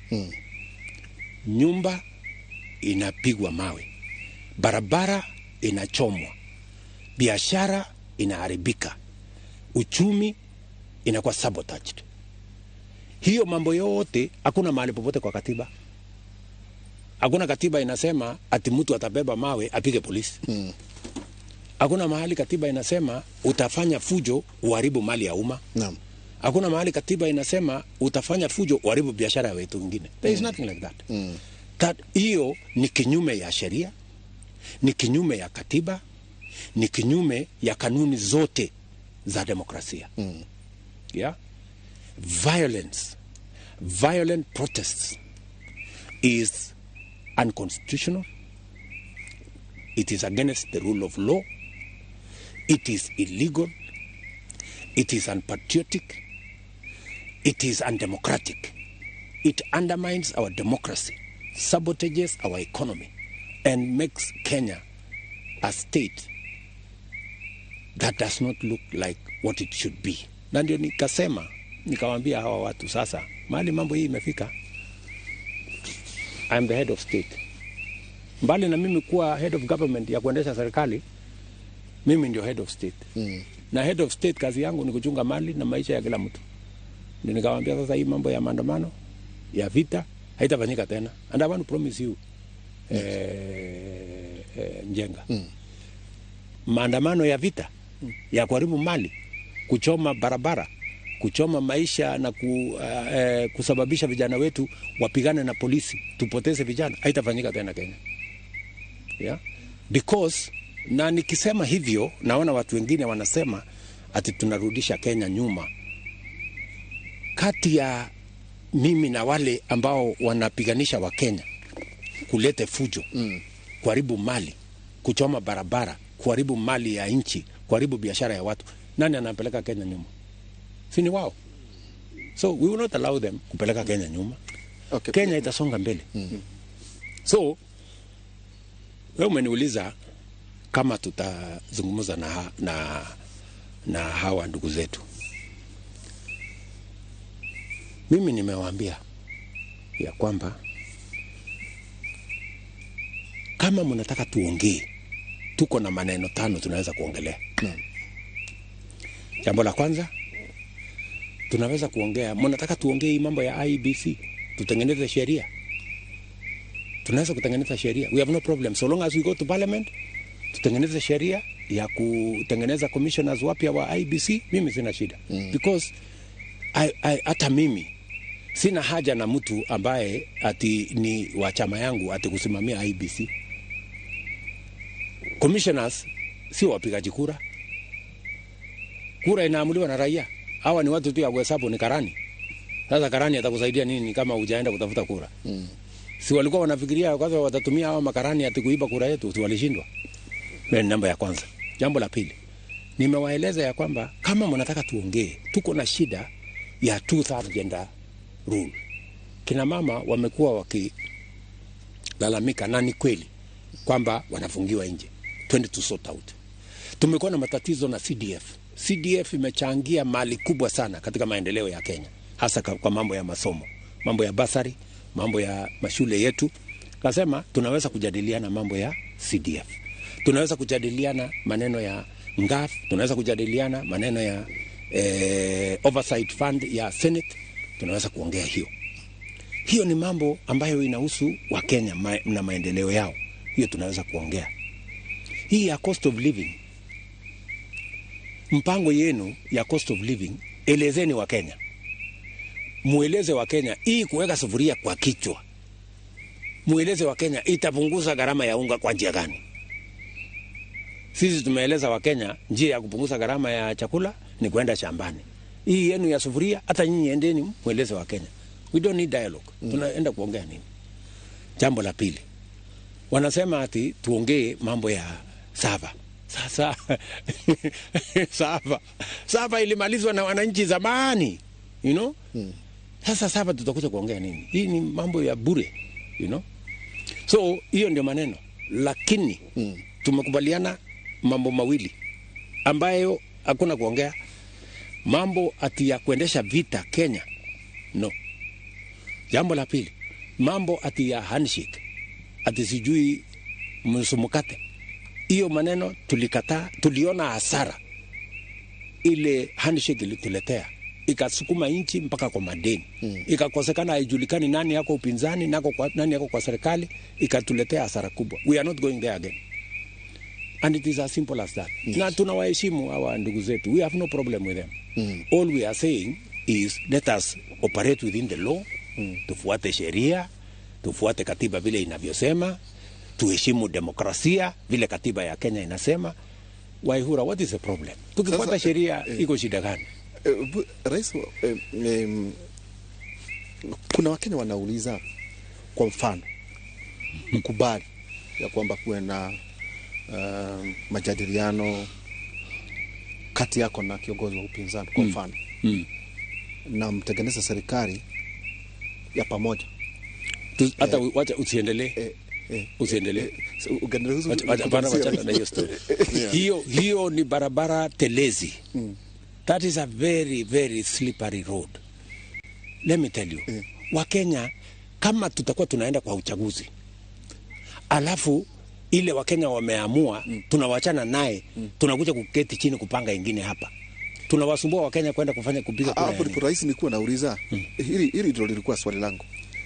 Hata tunasema hypothesis, Wakenya wanauliza ipo haja gani ya kuwa tunaenda uchaguzi?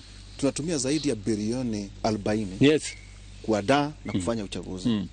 Halafu namba 2 anaingia kwa serikali kwa njia ya mkato. Kwa kutumia vita. Kuna haja ya kutumia hizi bilioni. Si hizi bilioni 40 tungezitumia kujenga barabara. Ama bujwazi wale unawaita unaketi mnagawanya taifa. Umesema ile ningesema. I have nothing useful. I have nothing useful to add. Hiyo umesema ningesema hiyo. Hakuna haja. Kwa hivyo para wanakuona kwa sasa. Wajua hakuna handshake. Hakuna my friend. Unajua saa zingine hata nilikuwa na wabunge, mkutano ya wabunge this afternoon hapa. Nikawaambia hata nao wananipiga na bei ya chini. Kwa sababu sasa mimi kweli naweza kwenda ati kuketi mahali ati ile kazi wa Kenya waliamukia asubuhi. Wakapiga foleni muda mrefu wakipanga laini kupiga kura. Ati hiyo kazi yote iende kwa chini ya mtaro, ati tumeenda kuketi chini ya miti na mtu, ati tunaongea kitu gani? Si tungeambia basi Wakenya hakuna haja ya kupiga kura, wacheni tutakuwa tunaongea hapa, tunafanya sijui nini. That will not happen. Kwa hivyo utawaambia wajiandae uchaguzi wa uchaguzi ni 2027. Tukutane. Utawangoja hapo? Ndawangoja kwa debe. Na hakuna shida. Ni kushindana tu. Hakuna uadui. Hakuna uadui. Ile maneno tutaongea pale. I am ready. Nimekuambia Waihura, hata watu wa upinzani sijui hata they are not even strategic. Kwa sababu nimewaambia. Naam. Kwa sababu pale tulikuwa tunatengeneza katiba, kuna mahali ambayo watu kutengeneza vizuri, kwa sababu tunataka huyu kiongozi wa upinzani. Nimewaambia mimi niko tayari kusupport kiongozi wa upinzani awe na ofisi, na hiyo ofisi iwe ni ofisi ya serikali ya Kenya, yani the opposition party, ilipwe na wa Kenya, kazi yake funded by the state. Kazi yake ni kukosoa serikali. Ni oversight. Oversight. Ili kwa sababu oversight sio wadui. Oversight ni kusaidia serikali ndio iweze kufanya ile kazi ilichaguliwa. Wao wanatukumbusha, mlisema mtapunguza gharama ya hii, mbona haijapungua? Tunarudi tunasema kweli tulisema tunafanya ukarabati, tunafanya. Ndio sababu Waihura, ndio ujue mimi naamini kwa mambo ya oversight. Ndio kwa sababu mawaziri wangu leo tumebadilisha standing orders, na mimi ndio nimesababisha. Naam. Ili waweze kwenda bunge wajibu maswali ya wabunge, ili kama kuna waziri amezembea bunge inyoroshe, aende pale aulizwe na wabunge, wapi barabara, wapi maji, wewe mtu ya stima, wewe mtu ya investment, wapi ile mulisema mtajenga bridge, waende wapi? Waende bunge, so that wale wametumwa na Wakenya kuwakilisha bungeni wapate nafasi ya moja kwa moja na mawaziri wa serikali, waweze kujibu maswali ya wawakilishi wa wananchi kutoka kwa serikali ambayo wamechagua. So it is part of improving the governance of our country by making sure that we give meaning to oversight. Our ministers now go to parliament so that they have a direct interaction with the people's representative. They answer questions in parliament. I do not want to insulate my cabinet secretaries from being held to account. And it's the same thing I'm saying, that even to support the office of the leader of opposition as part of improving the governance of our country, as part of making sure that Kenyans can hold their government to account using the opposition, I am in great support. Sasa mimi niko tayari kusupport hiyo watu ya upinzani. wakuwe na ofisi ya kukabiliana na mimi. Hawataki hiyo, wameenda kufanya maandamano. Na rais umesema kwamba mawaziri waajibike katika bunge, lakini ile siku mlikuwa mnatia performance contract, ulikuwa umeonekana unaghadhabika, sijui nini kilikuwa kimefanyika, na ukasema ya kwamba kuna wengine hawaelewi kazi yao.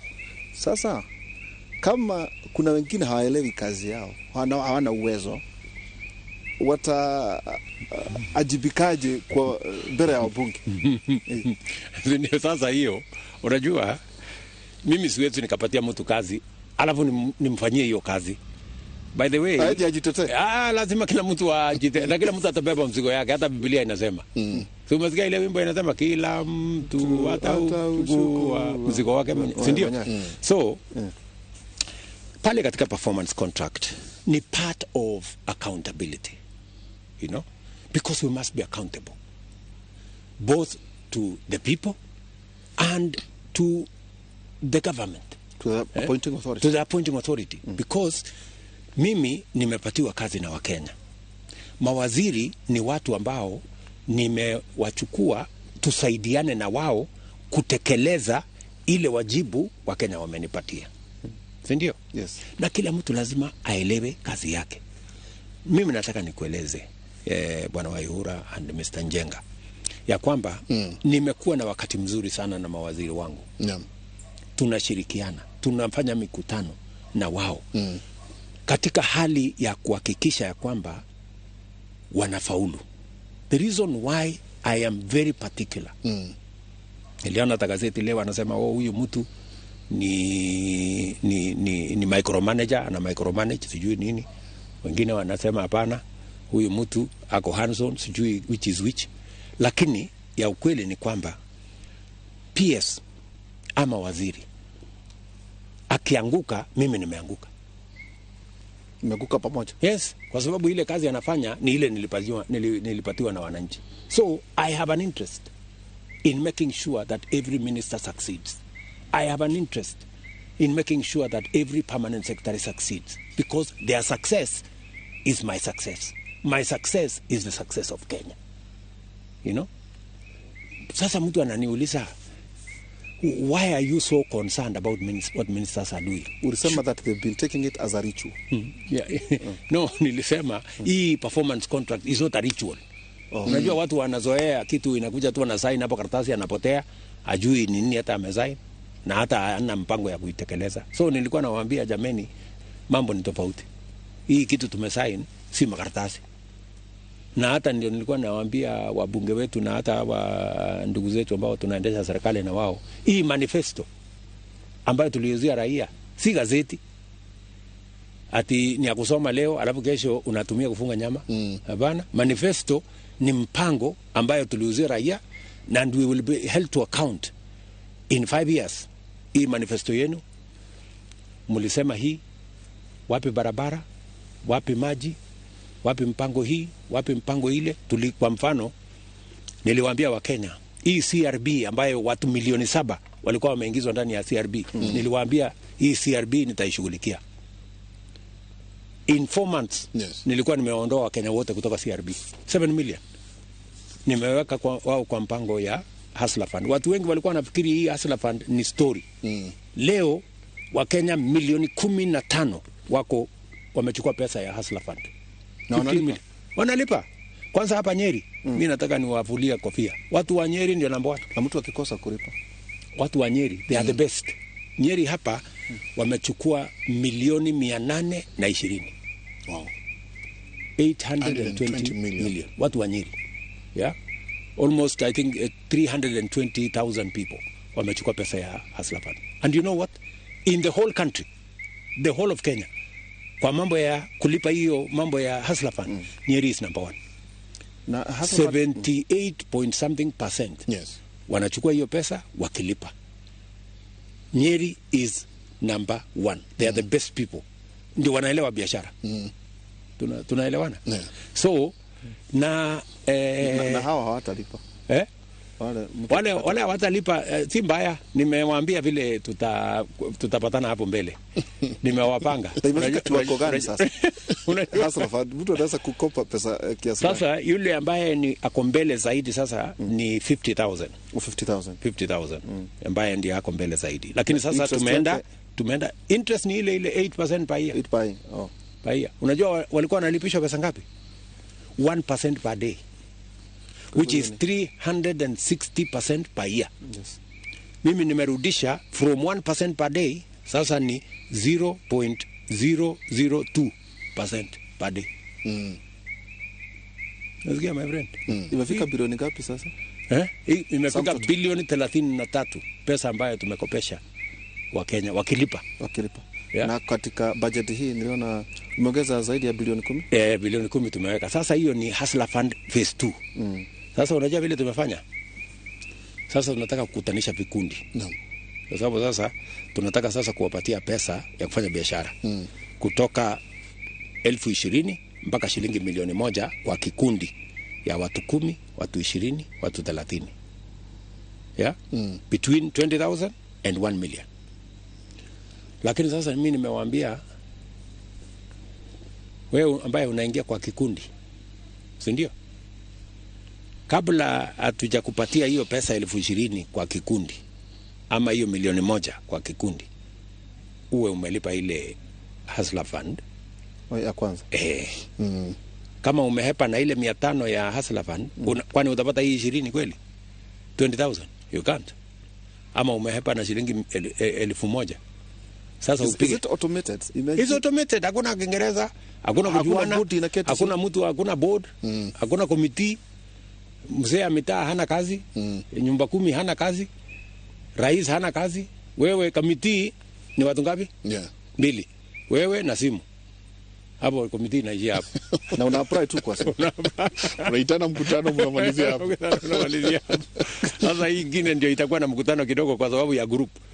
Sisi na Njenga hatuwezi itisha kama nyinyi na Njenga. Sasa ukitaka wewe na Njenga mpange group yenu ya watu kama 10 ama minimum ni 10. Mpange group yenu hapo, tutawaambia. Unajua sasa ukilete simu yako tunaangalia, tuko na kitu inaitwa algorithm. Inapima. Inasema huyu wa Ihura. Unajua inachunguza nini? Unaamganga saa ngapi? Unalipa simu pesa ngapi? Una receive M-Pesa pesa ngapi? Mambo mingi, karibu mambo 100. Sasa ndio anasema huyu anafanya evaluation. Anafanya evaluation, labda nasema huyu wa Ihura anatoshana na shilingi 5,000. Wewe ndaje nikuulize wewe Njenga. Have you umeenda hapo kwa Hustler? Nime-enroll kitambo. Ulipatiwa limit ya pesa ngapi? I think nilikuwa kwanza tukakuwa wengi. So nilianza na limit, sasa niko na limit I think ya 6,000. Yes. Unaona sasa? Huyu mtu ni mtu tajiri sana. Huyu ako na limit ya 6,000. So, yes. Tuendelee namna hiyo. Your Excellency, tafanya disservice sana nikikosa kusoma maswali mawili matatu kutoka kwa ambao wanatusikiza. Niko na moja hapa nasema, thank you very much Your Excellency. We're really seeing great things going on within our country. Please, would you mind to just give us a waiver for the bill? Just give us a waiver for August. We can start in July. Gani? Hii ambayo ilikuwa imepelekwa kotini, housing, the housing levy, ilikuwa imepelekwa kotini. And then sasa venye koti imesema ni sawa. Sasa watu wanasema wamebackdate mpaka August. Waambie tu Mheshimiwa Rais, wewe ndio baba ya taifa, tuondolee hii August. Unajua sasa, unajua kumwambia tutakatwa tawati. Ni some of the messages that are coming. No, unajua sasa ndugu yangu Njenga. No.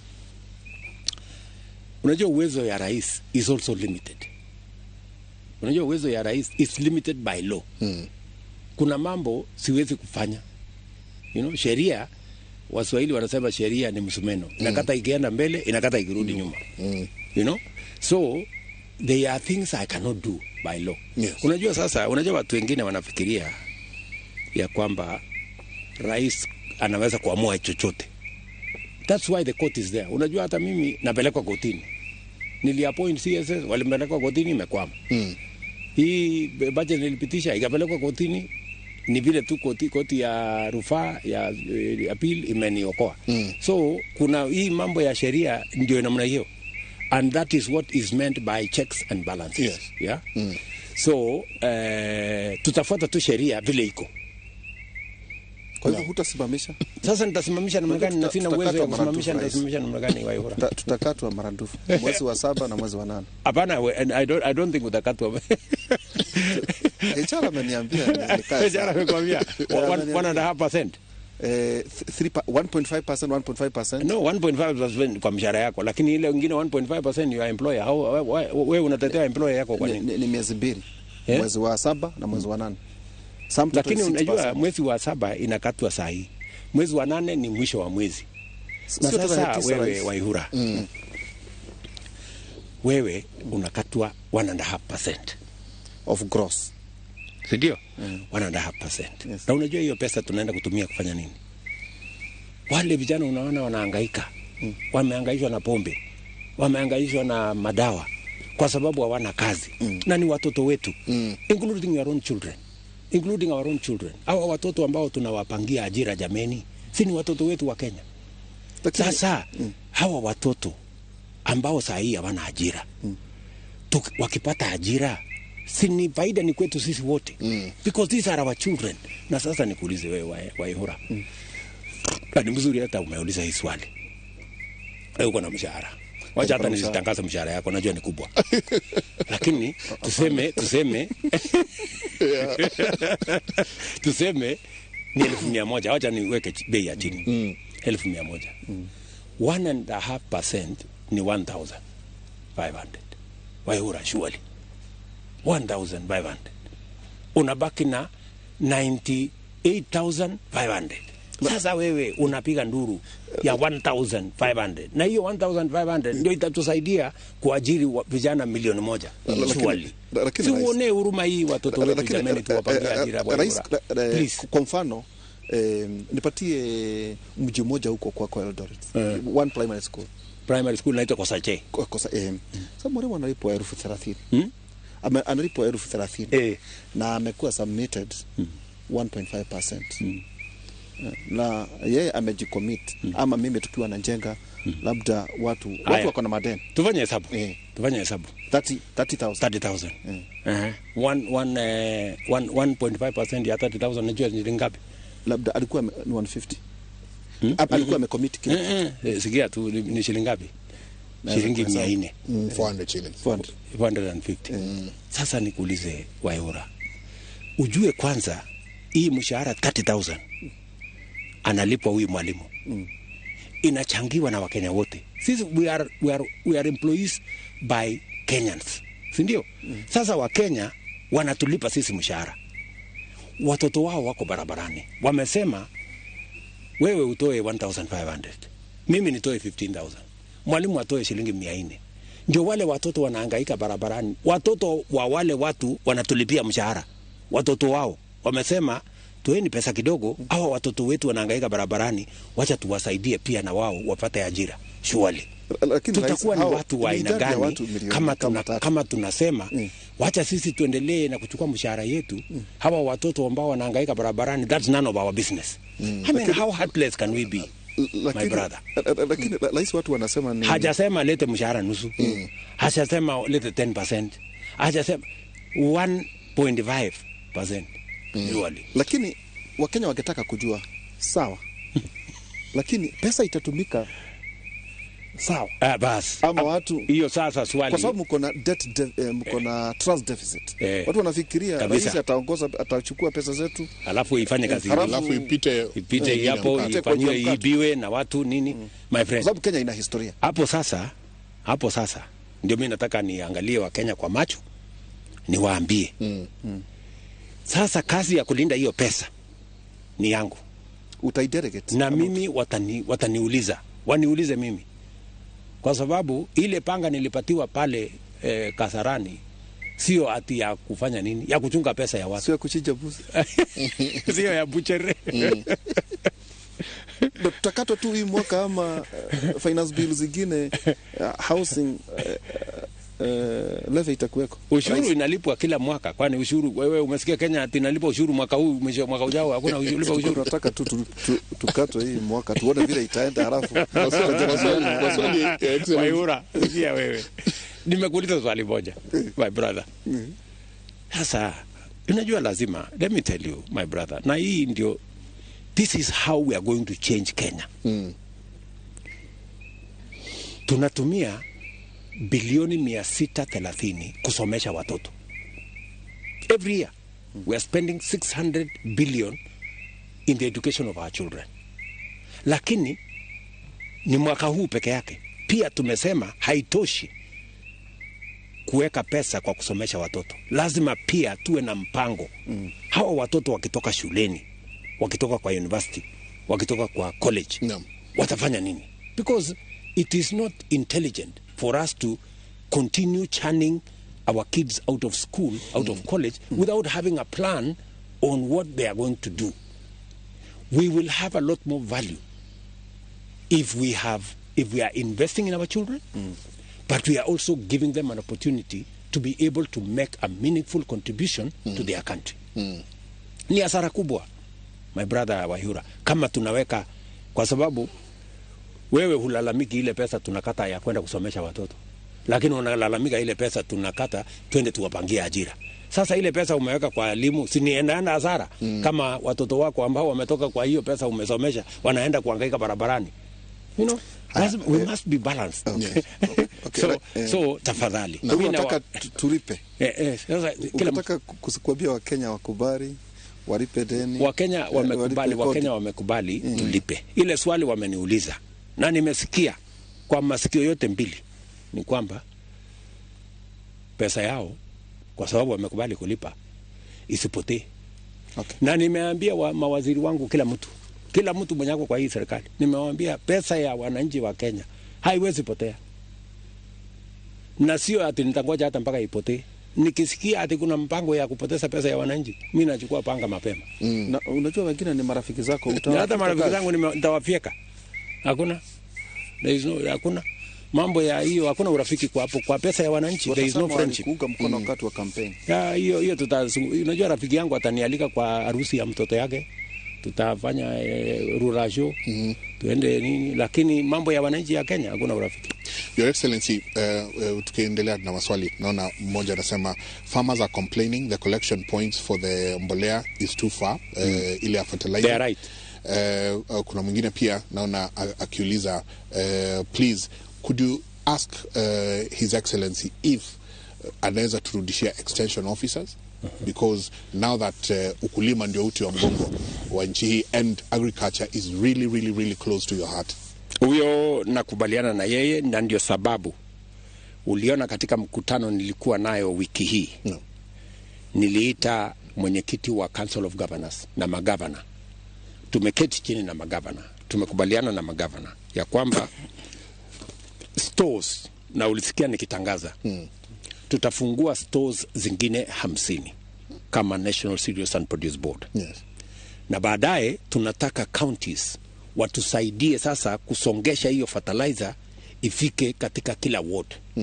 Ndio wananchi wasiwe wanasafiri mahali mrefu kwenda kutafuta mambo ya mbolea. So huyo mwananchi ameuliza is spot on. Na tumekubaliana na governors. Na mimi nataka niwashukuru, kuna magavana wengi ambao tunashirikiana na wao na wanatusaidia katika ile inaitwa last mile, kufikisha mbolea kwa wananchi. Mambo ya extension officers, unajua kilimo sana imekuwa devolved. Tumekubaliana pia na hawa governors, mbali na wale extension officers physical, tunataka kuwasaidia pia tuweze kuwa na app ya kilimo. Mkulima shambani anaweza pia kutumia simu yake, tuwe na application hapo, anaweza kujua, akitaka kujua jambo fulani, anatafuta kwa nini, anajua hii afanya namna hii, macadamia atafanya namna hii, avocado atafanya namna hii, atachanganya hapa, atafanya hivi. So we are also trying to digitize farming. So that young people can also participate katika mambo ya kilimo. Yeah. Kwa smart farming. Ndio hiyo. Ndio hiyo. sijui kama ni kumalizia tunamalizia. Ningetaka sana tuendelee tukae lakini tuendelee na hii debate, manake kila Mkenya anatusikiza wakati huu. But kumekuwa na a sense of hii mambo ya economic hard times. Saa zingine unasikia watu they become really heartbroken, unaona, hata familia zinakuwa shaken. Wewe kama baba wa taifa, a word of hope to the viewers tonight. Mimi nataka nieleze Wakenya wenzangu ya kwamba hard times don't last. Kweli tumekuwa na changamoto kama taifa. Changamoto zingine ni sio zenye zimetengenezwa na sisi kama Wakenya. Tumepata matatizo kutoka mahali pengine. Climate change imetuangaisha, kukosekana kwa mvua, ng'ombe zetu katika sehemu zingine zimekufa kwa sababu ya kiangazi. Lakini naye Mungu ametubarikia, tuko na mvua mwaka huu. Pia tumesaidiana na wakulima, tumezalisha chakula mwaka huu. Pia tuko na mpango kwamba tuko na mpango ya mambo ya chakula, tuko na mpango ya mambo ya ajira ya vijana wetu wa Kenya, tuko na mpango ya vile tutakuza uchumi, tuko na mpango ya vile hakikisha kwamba wakulima wako na mpango ya kuongeza mapato yao na vile tutawapangia biashara. Tuko na mpango ya masoko kusaidia wafanyabiashara wetu. Tuko na mpango ya masoko ya kuuza bidhaa zetu tunazozalisha, kama ni kahawa, kama ni chai, kama ni macadamia, kama ni avocado, kama ni yale mambo mengine, mazao mengine yote ambayo tunazalisha kama taifa. Tumeweka mikakati ya kutosha ya kupanga pia ajira ya vijana wetu. Vile nimesema, tunapanga ajira kwa mambo ya housing, tunapanga ajira kwa mambo ya masoko, tunapanga ajira kwa mambo ya value addition, tunapanga ajira kwa mambo ya mtandao. Tumesema tutakuwa na ICT hub katika kila ward, ndio tupange vijana 300, 400, 500 pale waweze kupata ajira hizi tumetafuta kutoka nchi za kigeni. Tumepanga mambo ya kupanua viwanda zetu kwa kusimamisha. Umesikia vile tumesema hatutakuwa tunaagiza furniture, hatutakuwa tunaagiza simiti, hatutakuwa tunaagiza sijui chuma, hatutakuwa tunaagiza samaki. Ati samaki inatoka China, ati kitanda inatoka China. Tumesema hiyo mambo yote kitanda itatengenezwa Kenya. Blue economy, nimeweka katibu ambaye kazi yake ni kupanga mambo ya blue economy. Vile tutatoa samaki katika bara la Hindi hapa Mombasa mpaka Lamu. Na nimekuwa huko juzi. Tumeweka nilikuwa Lamu, nilikuwa Kilifi. Tunajenga landing sites ya kuvua samaki. Tumetengeneza cold rooms, vituo 8 katika ufuo wa bahari kutoka Lamu mpaka Vanga. Tumewanunulia boats ya kwenda kuvua samaki. Tuko na mpango kamili bahari letu la Hindi na vile vile katika Lake Victoria, ili tusiagize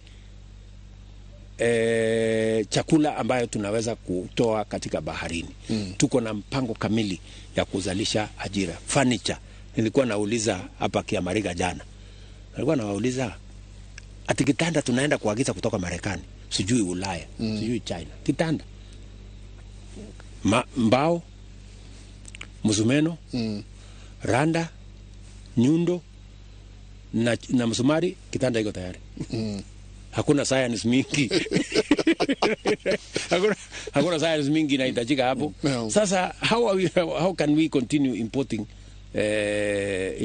all these things? So tumeweka mpango kamili. Hata mambo ya hivi viatu unavaa wewe Njenga, hivi viatu tutaanza kukutengenezea in another 2 years.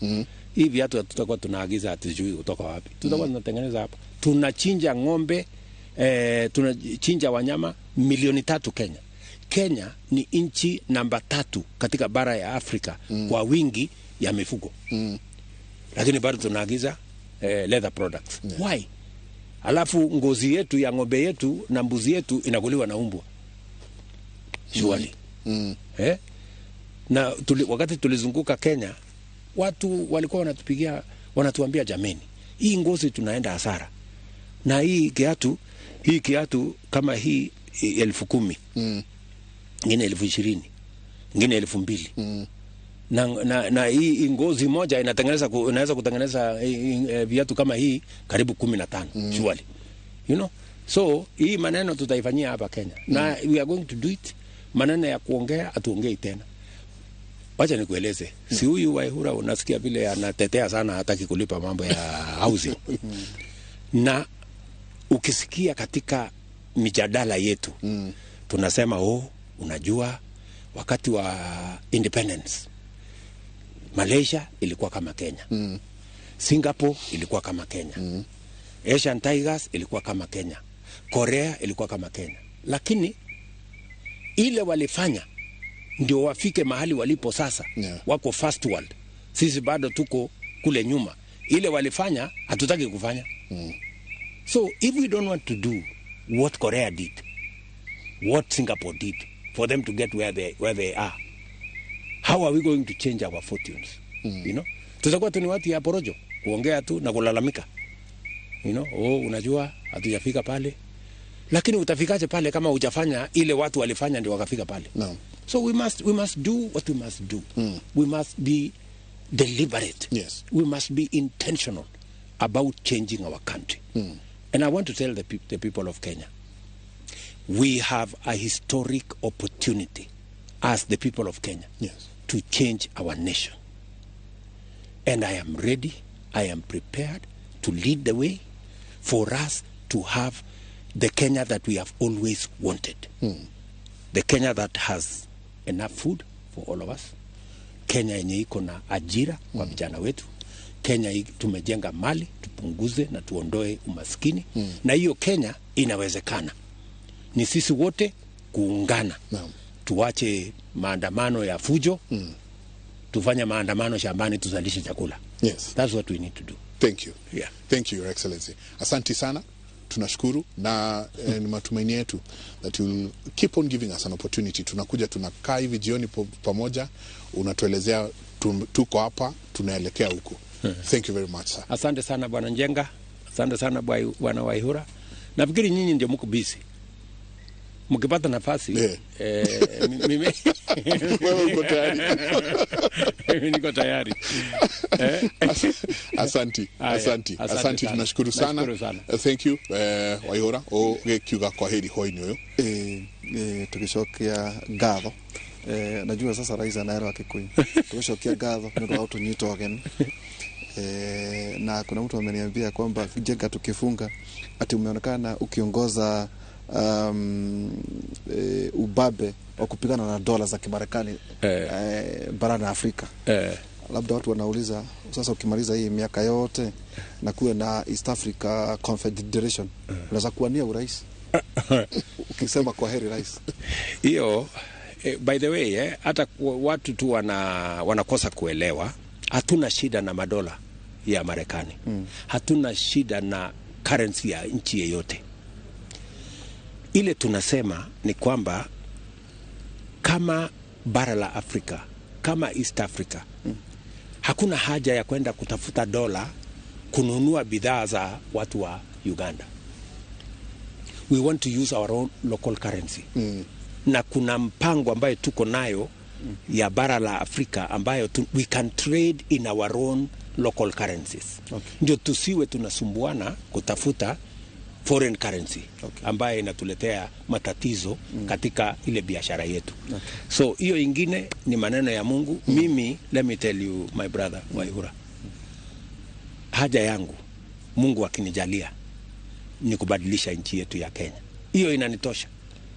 If I leave this nation having built 2-3 million houses, if I leave this nation when we can produce surplus food and we can export, yes. If I leave this nation with millions of jobs for our young people, my friend, I will retire a very satisfied Kenyan. Thank you, Your Excellency. Really do appreciate. Na ni ngatho nyingi muno kuri we mwiroreri witu. Asante sana inyuothe ndona mugitutumira SMS yanyu. Ndingihota kuria ciothe kuri munene wa bururi. No ni njui ni tugucoka ringi atwira we etayari riria tukwenda guka kwaria nake mirango yake ni mihingure. Murarie thayo murucio rucine mugithie na mbere na kuruta mawira manyu mungirore magukumia nake Jehova Ngai amurathime. Mwathani amurathime. Asante sana. Asante. Thank you, sir. Okay, my friend. Thank you. Asante sana. Really do appreciate it. Asante sana bwana Njenga. Sana. Asante sana. Asante sana.